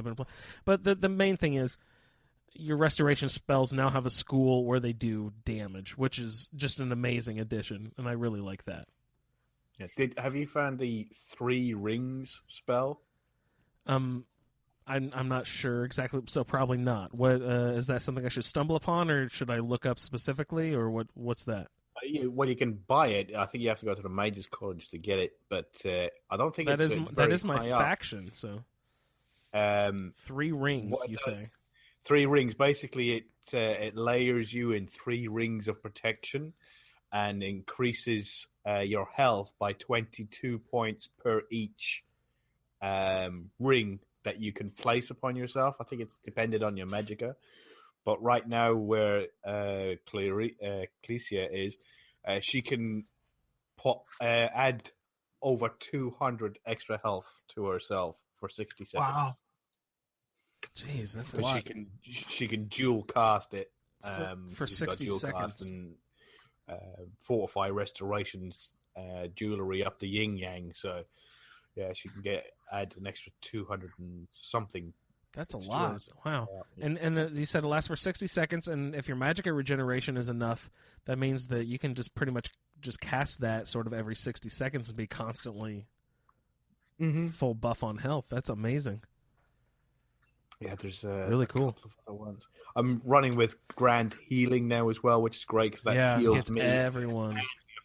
Yeah. It gets your followers, it gets your dog, it gets your horse. The Grand Healing is great. And your enemies. That is something you have to realize. You will heal your enemies on accident. Don't do Grand Healing. It hasn't healed my enemies so far. It hasn't? Oh, they might have changed. I know in the I thought vanilla it does. I think I accidentally would do that I don't know if it was Grand Healing or not, but I remember accidentally healing my enemies sometimes and be like, no. Yeah, Yeah, I That's actually the did, worst. actually did it on purpose to build up I forgot now. Well, it won't work on vampires anyway, and it won't work on undead. Won't work on Yeah. constructs. The only thing Yeah. it would work on would be bandits. Humans. Yeah, bandits, yeah. Yeah. So that's the only Yeah. enemy faction it would work on, but I haven't noticed it happening. Plus, I have to be facing somebody for it to activate. So if Lydia is in front of me, and then I don't know what, something else, like sometimes you get a follower who adds on. If they're behind me, it doesn't heal them. They have to be, and I have to be kind of looking at them for it to activate. Okay, good. Nice. So maybe it's not really embarrassing, but it took me a very long time to realize that if you are over encumbered and you just want to get rid of your loot, you don't have to just make the long, slow walk to wherever you're going. If you have a horse nearby, you can fast travel while over encumbered. So just hop on a horse if you're over encumbered and fast travel to a city, dump your stuff, and then go back to what you were doing. It took me a long time to realize that. I don't even remember who said that. I think maybe Sherry said it just sort of like offhandedly in the Facebook group one day, and it totally changed how I play the game. It opened it up a lot. Yeah, that would change things. Oh, it was amazing. Gosh, I'm sure more will come up as we go. But does anybody else have any closing thoughts before we shove off for the night? Oh, in the chat, Michelle has his. Yeah, that one's funny. So he remembers selling all his armor pieces because he thought you couldn't sell the ones you were wearing. So he was running around naked and didn't realize that he had sold all the stuff he was wearing. Which I think we've all sold stuff we were wearing at some point. Oh yeah. Yeah, Whoops. I think I remember doing that. Yep. Oh, that's great. Yeah. That's a pretty yeah. I think a lot of us have been Yeah, close to that. So I'd done that last week with bloody Serene Gerard and go, yep, sell that. No, how much to buy it back? 2,000. Reload. Yeah, I think that's the only bad thing about the Skyrim merchant system is that So once you sell it, if you You have accidentally to sell buy it something, back. you're paying up to like 10 times. It's sometimes ridiculous. Yeah, of unless what your you speech got is for it. 100, that's something that you don't realize when you're starting the game either, Pat, is that they give you this value when you're picking an item up. It'll say its weight and its value.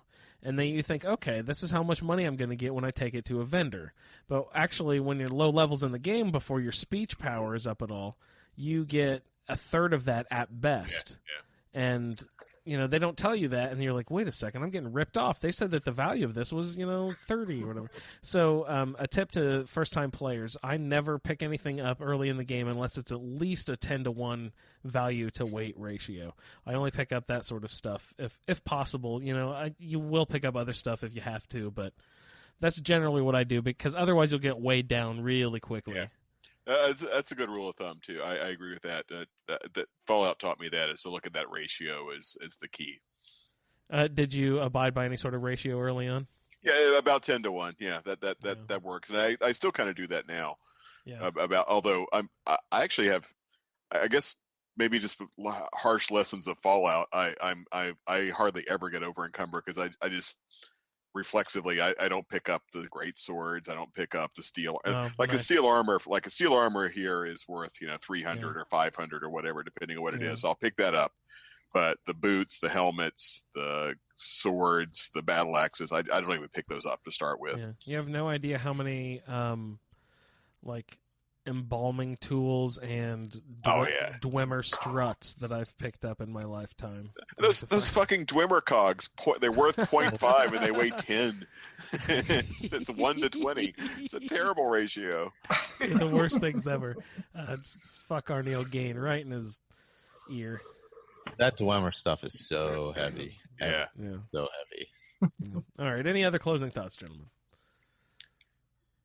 Good stuff, Andrew. Thank you for coordinating us. Yeah, not a problem. We, of course, enjoy all audience participation. We like to hear about your character's backstory, any aspects to these quests that you just heard tonight, but any new and interesting twists that happened. Did you have any cool glitches? What mods are you guys running? How do you like this special edition in comparison to the original? We like to hear any and all feedback, especially if you use the voice memo app on your phone for audio feedback and send it to skyrimroundtable@gmail.com. Also, if you'd like to do a play around character, go ahead and flip on over to our website, asapodcasting.com. Click on the Skyrim Addict section. Scroll down a little bit, you'll find a Roundtable character generator. Refresh a few times, get yourself a character that you like, and let us know about that character too at the same address, skyrimroundtable@gmail.com.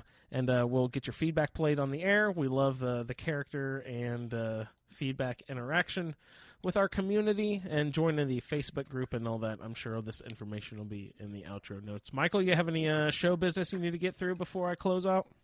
If you're going to be sending feedback for these quests of the Roundtable for the first set by December 3rd, I believe, because we'll be recording it on December 4th. And otherwise, just when you head over to the site, check out the other shows that are there as well. Let's Play Skyrim, Fallout Feed, Chatterbox, Game Talk, My Journey with Cystic Fibrosis. Am I forgetting? Earwash is coming back. The mod show is coming out. Oh my goodness! So Fallout much. Feed. Just a fervor of activity over here, Michael. Yes. It's amazing. So I'd like to thank everyone for tuning in to our show this evening, and for Michael and Colin Wan. Pat, I am Andrew. Don't forget Victor. Victor also had to sign off a little early, but thank you, Victor, also for signing in. I'd like to thank all of our listeners for tuning in, and no lollygagging.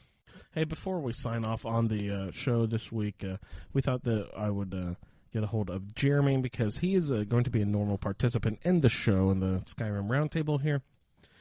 So he sent me some feedback. He was unfortunately unable to attend the recording session, but he sent in some thoughts and ideas, and I thought I would sit here and go over them with you, and we'll put them in the show. So hopefully Jeremy can be included in every future episode. So thanks a lot, everyone, for sticking around and listening, and here's some Jeremy feedback. This is not his first time playing the game, but he hasn't had a ton of experience, so it's good to get another fresh perspective here, along with Pat's here. So here's Jeremy. What's going on, everybody? This is Jeremy. Sorry I missed episode 2 of the Roundtable. The wife made plans without me. Well, she made plans, and then the schedule was announced. And, of course, it was for that day. But since then, that has been rectified. The calendar has been updated to reflect recording sessions, so you won't have to listen to my feedback. I can babble with the rest of the group listening to me. All right, so I'm not going to go too deep into the quests as much. I'm going to just kind of skim through my bullet points that I made as reminders to myself.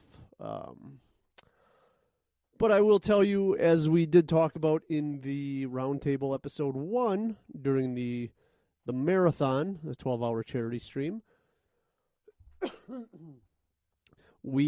I decided, so here's how it went. I was looking for a name for a character I just started, because I wanted to dig in a little bit to the mods and stuff. So I started a character just to kind of run around, and was looking at some random name generators and found the last name Lumbersky, or Lumbersky, depends if you're from South Milwaukee or not. The Lumbersky, I like that last name, so I decided, this is the first time I've ever done any kind of real role playing through the game in this sense, so forgive me if it's uber lame. So I really like that name, so I decided that's going to be the name of the clan, I guess, for the lack of better terms, that I use in Skyrim. So all my characters will be a Lumbersky. And how is it that there's Lumberskyes across all races? Well, let's just say Mama Lumbersky was a little fast and loose in the pants area. She was known to bed with anybody that would take her. So that's why there's going to be a large variety of Lumberskies out there, whether it be Khajiit or Orc or Nord, Colin's favorite, or anyone else. Dark Elf, Wood Elf, Breton. I'm trying to think if there's anything else that I can think of just off the top of my head, and that's really about it. So that is why there's going to be many, many versions of Lumberskies. And of course, my Dark Elf for the Roundtable is named Nadzler Lumbersky. I wish I could say I came up with that on my own. That was also the product of a random name generator. And who doesn't love a good name like Nadzler? I think we had some fun with it during the charity stream, so I don't want to go over it too many times. But old Nads, this is my account of the first few quests with old Nadzler. And again, I'm not going to go as deep into the quests. You've already heard about the quests. So I'm going to just, as I said, go through my my bullet points here. And I've got 20-some. So, before Jeremy gets into his bullet points too deeply, I'd just like to commend him for his wanting to gather all the family together, everyone named Nadzler, and Mom getting around, evidently being fast and loose in the pants area. Good for her. Thank you, Mama. Gives us lots of various races to play with. So I'm a oh no, it's the Lumbersky family. Nadzler is this Roundtable. So that's awesome. Nadzler came up in a random character generator name generator thing. That's way too great. That's awesome. Nadzler Lumbersky. And of course, if you listen to the Roundtable, the joke we were all kicking around was that it was Lumbersky. So Nadzler Lumbersky. It just sounded too cute. So that's awesome, Jeremy. I really like your idea of getting lots of family members all together, doing different characters across different races. I know Victor likes putting families together and having stories that interconnect all of his characters and stuff. So that's commendable. Very good, Jeremy. I appreciate your effort in role-playing. So we'll keep on listening to see what you're up to. Of course, you start by running through the keep away from the dragon. I really do enjoy the part of the game where you run into the tower and you have to jump from the tower to the building. I know it seems kind of lame, kind of, just basic, just jumping from a building to the next. But for some reason, I really like running and jumping through that hole in the wall, or that the dragon created.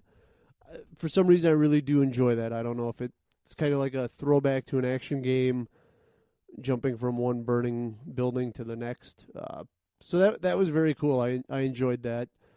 I followed Hadvar through the cave. I think I did have the option of Hadvar or someone else. I did follow him. I did find out that Nadzler, not a fan of spiders, so he does what he can to kill them as soon as he can. He does not like spiders. I don't like spiders either, personally, so I am going to... I did download that into Nadzler, so he is a spider killer. Let's see. One thing I've never done in these games, and I think I talked about it a few Game Talk episodes ago, never really been much of a Magicka user or a alchemist. I've always just done sword and board, two-handed, things like that, bow and arrow. And the few times I did play this. So I never really got into the Magicka, however you want to say it, sorry. So I really am focusing on using that with Nadzler. And it's been a ton of fun. I've had a lot more fun with it than I thought I would. Because I do like taking a good sword, two-handed greatsword or a mace, just beating the shit out of something with it. But it is a ton of fun with the magic, so I'm really happy that I'm going that route. So I've used a little of that. I think the two I'm using right now are the Flames and the Shock. Forgive me for screwing up the names. But I think those are the two. I did have to do Firebolt to get in the Magus College thing, but I'm getting ahead of myself here. So, running through the cave, I increased my lockpicking and my two-handed, because at some point I picked up a two-handed sword, I think, and kind of fought through with that. I did sneak past the bear like we were instructed to. Listening to some of the other guys talk, it sounds like a lot of the guys just killed the bear. So that is, I almost wish I would have now to get the bear, the pelt. But, so yeah, that basically finished up the bound quest. You don't get XP like you did in Fallout, so I wish I could say what experience I gained, but I don't think they make that easy to find. So the next quest is called Before the Storm. So old Nadsler headed out to Riverwood. Yeah, Riverwood. I talked about screwing this up multiple times. I did find the Guardian Stones on the way, kind of just zigzagging through. I know they're right off the path, so it's not really finding it. It's just walking past it. While I was in Riverwood, we're going to go with Riverwood. If that's wrong, then I'm just a jackass, but I'm a jackass either way. So in Riverwood, I talked to... Now again, I'm running approximately 35 mods. A lot of them are small mods. Some of them are a little bit bigger. And I am starting to have some issues with the game right now. I can't get it.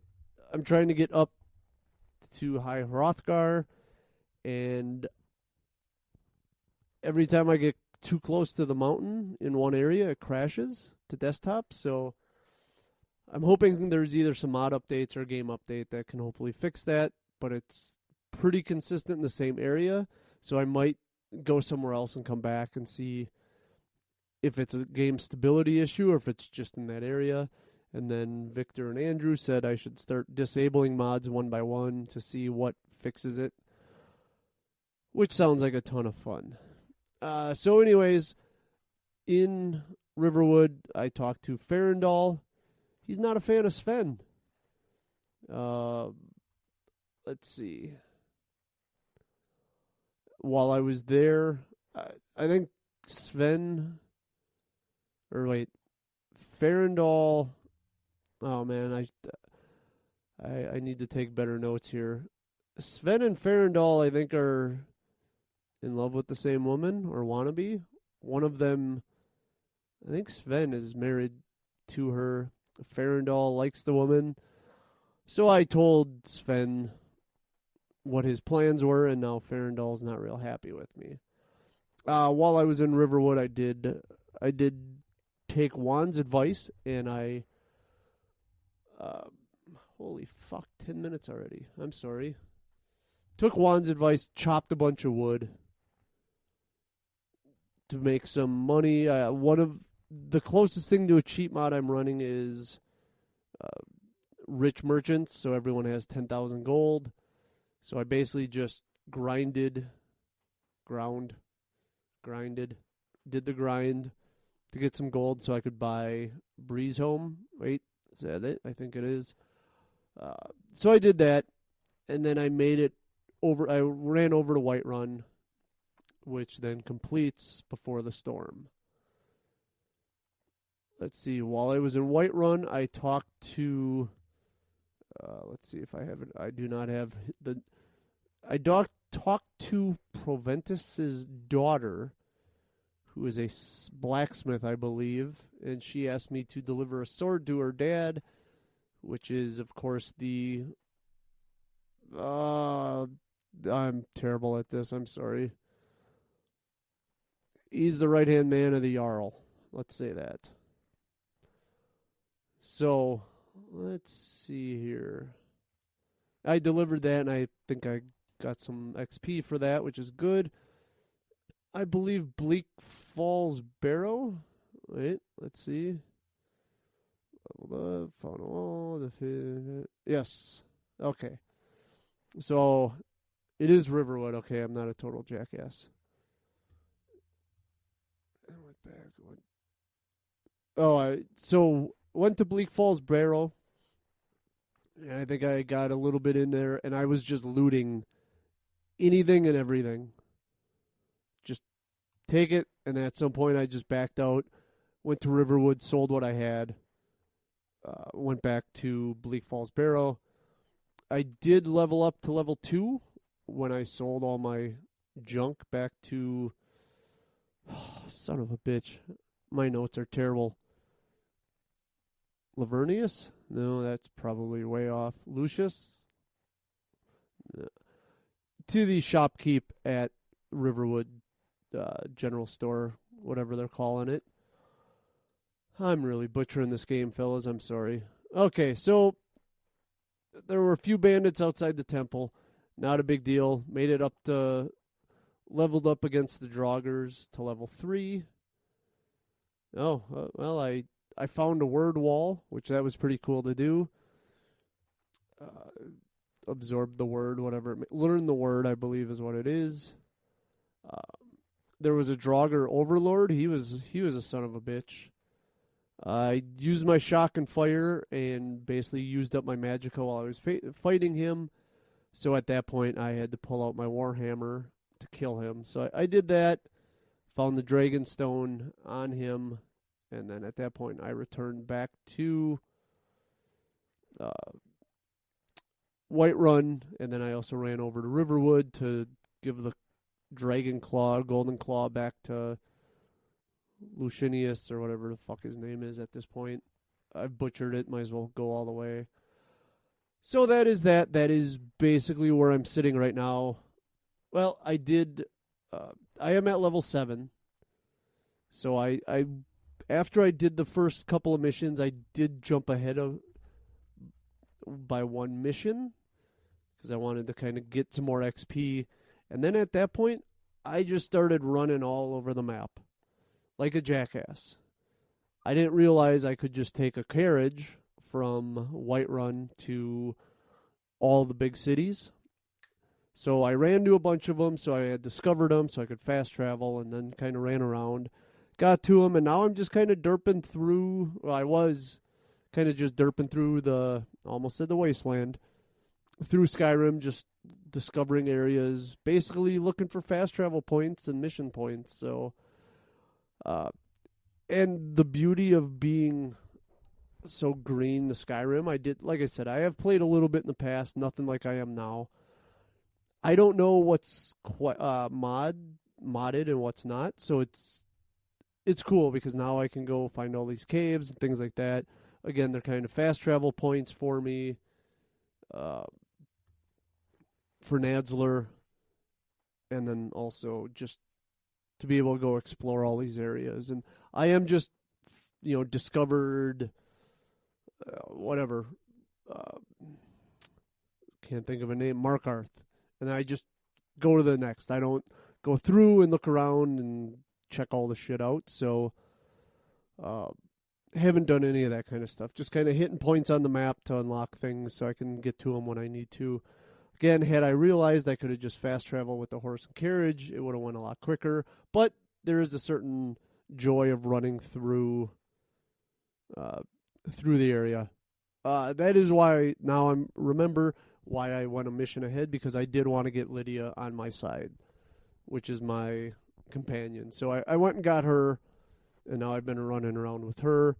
I gave her the iconic Skyrim helmet with the horns. I don't know what it's called. Forgive me. I gave her that, and I gave her, I think, an axe that has, I think it's got fire damage on it, two-handed axe, so she's been rocking that thing, helping me out, and it's a ton of fun with her. So now I'm going to try to find out why my game is crashing so I can continue on with the playthrough. Otherwise, Nadzler might not make it much farther. So I really apologize for going 16 plus minutes.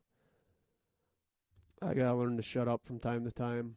So, again, thank you everyone for listening, and we will talk to you next time.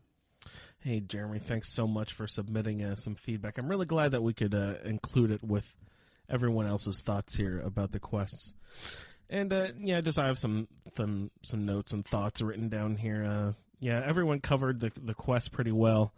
I'm almost concerned that since we know the game so well, that we're just kind of brushing through these too quickly. Listeners out there, if you're brand new at the game, let us know if we're missing anything or just being too blasé about how we cover the actual walkthrough of the quests.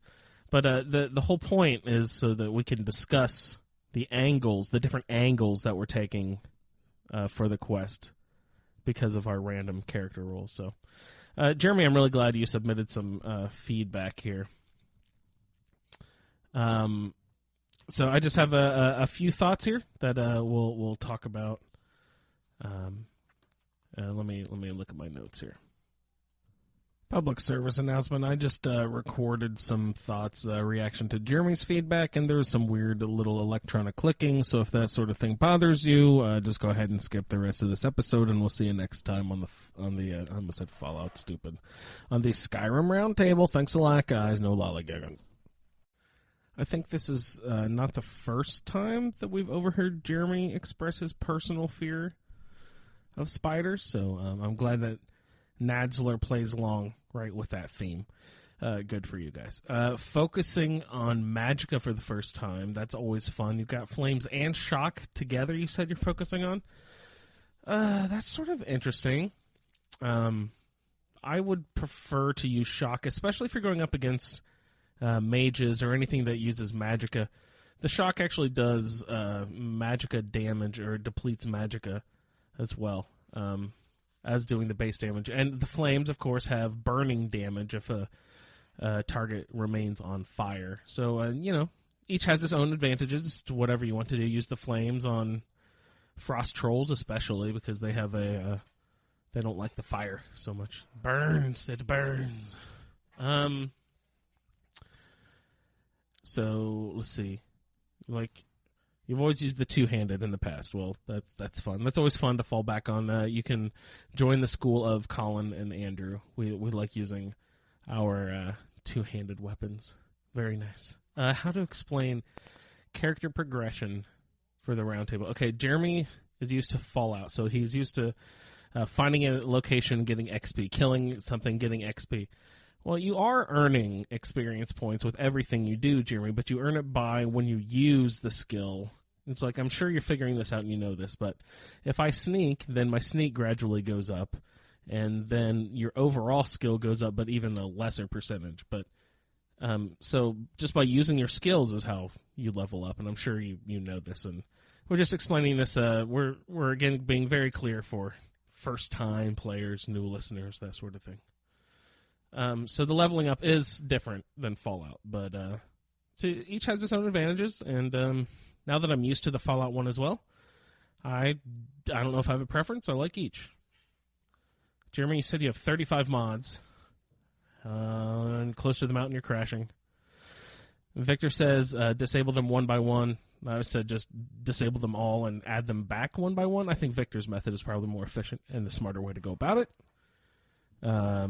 Give that a try. I have figured out a couple of foibles in my Fallout character builds by messing around with mods and turning off ones and finding one that needed, which one needed updated. So just update everything and turn them on and off, and it'll take a while. Just be ready for that. It's just kind of an annoying process, but you can figure it out. And they warn you, this is what we're getting into. They give you a nice, fair warning. You are about to mess up your game, so play carefully. Faendal. I like Faendal versus Sven. I always pick Faendal once I learned that you can get archery training from him, and then if he's your follower, you can just take the money back that you spend on getting the archery training. That is a sort of a cheat. If anyone's been listening in the community for a while, they'll know that I like to do, I like to game the game and cheat a little bit here and there, and Victor's always says, he reassures me and says, no, it's not cheating.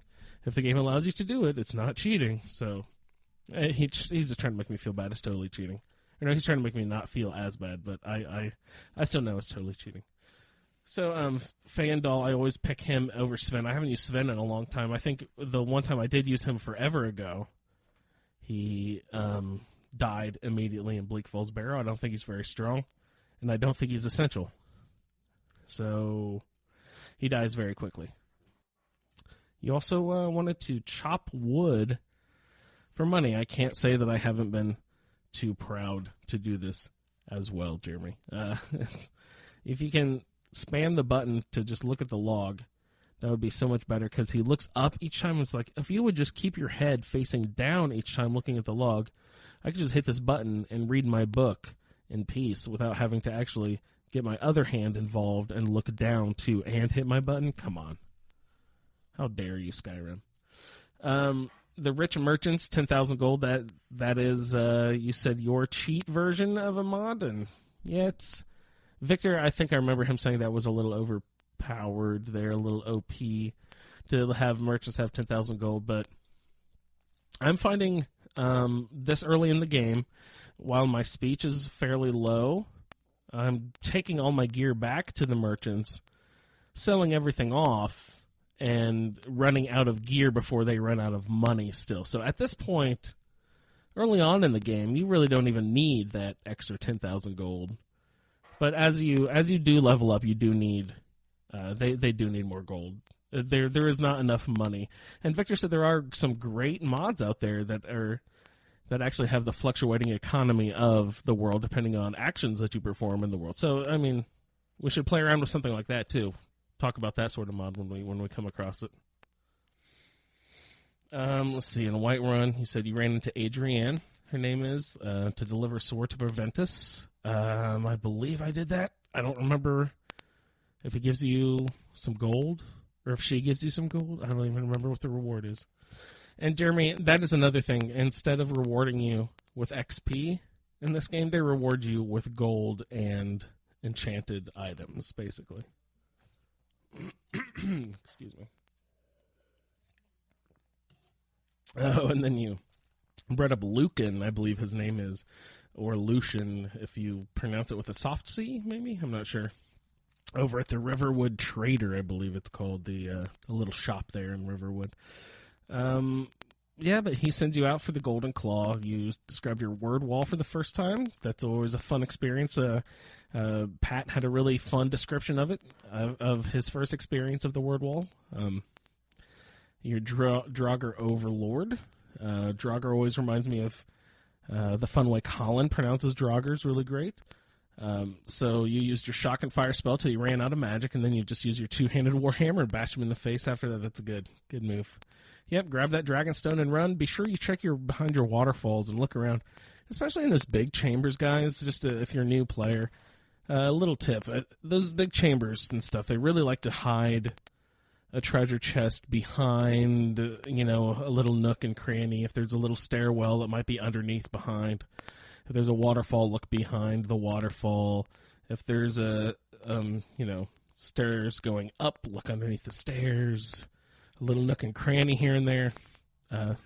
They love to hide those treasure chests, which I find is one of the big differences in Fallout, because in Fallout I would always look in every nook and cranny, and they don't reward you nearly enough as Skyrim does for exploring the little nooks, I don't think.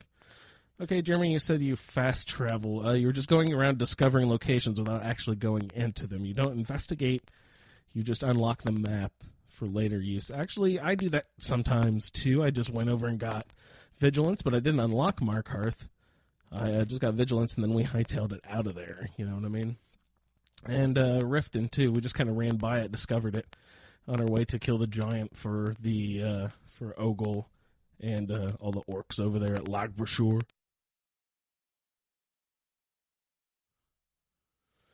Let's see. So I kind of do that too, but you don't get any experience really like you do in Fallout. So that's the only drawback. You just make sure that you have locations unlocked for later. So you said you had a follower, Lydia. You went a little bit further and got Lydia. That's totally fine. That means you also probably got Breeze home, which means you have a place to dump your inventory, which is one of the first and foremost important things you need to do in the game is to have some place you can call home and dump some inventory. I've been selling a lot of mine to this point. I've also been dumping some of it over at Mournfallow Manor, which is a Hearthfire style house that is created by a mod. But beware, mod users. If you want to adopt a child, for some reason these modded Hearthfire houses, you cannot bring a child back to. You can take them back to the original 3 Hearthfire houses, but not at least not this one yet. I don't know if the modder, if that's something they can work on or not. But so I need to go get another location. I'm probably just going to grab Breeze home for the time being, and I don't know if I move my child there. Is that done and done? Can I move them around after that? I believe that it's done and done once you move them somewhere, but I'm not sure. I forget. Maybe you have the option after you get a Hearthfire house to move them from Whiterun to one of the homes. Who knows? I'll have to investigate that a little bit. But Jeremy was just saying he's got Lydia now. That's awesome. He put her in the classic Skyrim helmet, which is great. The iron helmet. I love that. And the 2-handed fire iron or steel axe, I believe. That's pretty cool. I've got Ogle in some dwarven gear, heavy dwarven armor, and he's also got from the Ironbind Barrow the 2-handed steel axe, fiery soul trap, war axe. I don't remember which is which, guys. The 2-handed version, the big long one. So he looks really cool in his all of his dwarven gear there, his armor with the big axe. I love having Ogle around. And orcs, all their stuff they say in battle is really fun. I like how how nonchalant they are about wanting blood and stuff all the time, so it's great. Jeremy, thanks a lot for sending in your feedback. We'll go ahead and call it an evening here and let everyone continue on with their day. Thanks again for listening to this version of a Skyrim Roundtable, and we will see you next time. Thanks a lot, everybody. You took your speed roll. Who's rapping? Overkeen. Dragons? I'm not overkeen. I'll dice them like a knife, slicing right through an Thank you for downloading this episode of a Skyrim Addict podcast roundtable. If you are interested in doing a play-along character with us, the show can be contacted by emailing skyrimroundtable@gmail.com. For the Skyrim Random Stats Character Generator, the Roundtable schedule, our Amazon link, and all other show information, please head on over to asapodcasting.com, where you will find the Fallout feed, My Journey with CF, a Skyrim Addict podcast, the Chatterbox, ASA Game Talk, our YouTube channel, as well as other content. Your 5-star review on iTunes is greatly appreciated. Once again, thank you for downloading, and no lollygagging.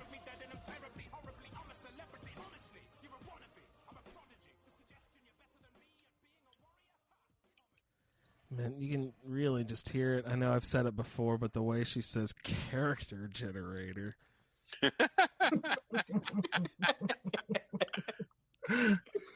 My husband, nerds. My husband is an adult man. You realize this, correct? Made me laugh earlier on. Every time I can hear her eyes rolling to the back of her skull. Oh, that's the best. Love you, dear. Yeah, I saw your old horseman. The only problem is he didn't have his horse. Oh no! It was just him floating, running along the side of the road. Did you take a screen cap? I'd like to see that. Well, maybe, that was the horseless headsman, yeah. Following total atomic annihilation annihilation, it may fall to you to save the great nation. That's why Voltech has made extra preparation and are proud to present to you a special education. Would you like a very spiffy, brand new ASA podcasting t-shirt? Well, that's great because we have 2 brand new designs, one for a Skyrim Addict and one for the Fallout feed over at etsy.com/shop/ASA podcasting.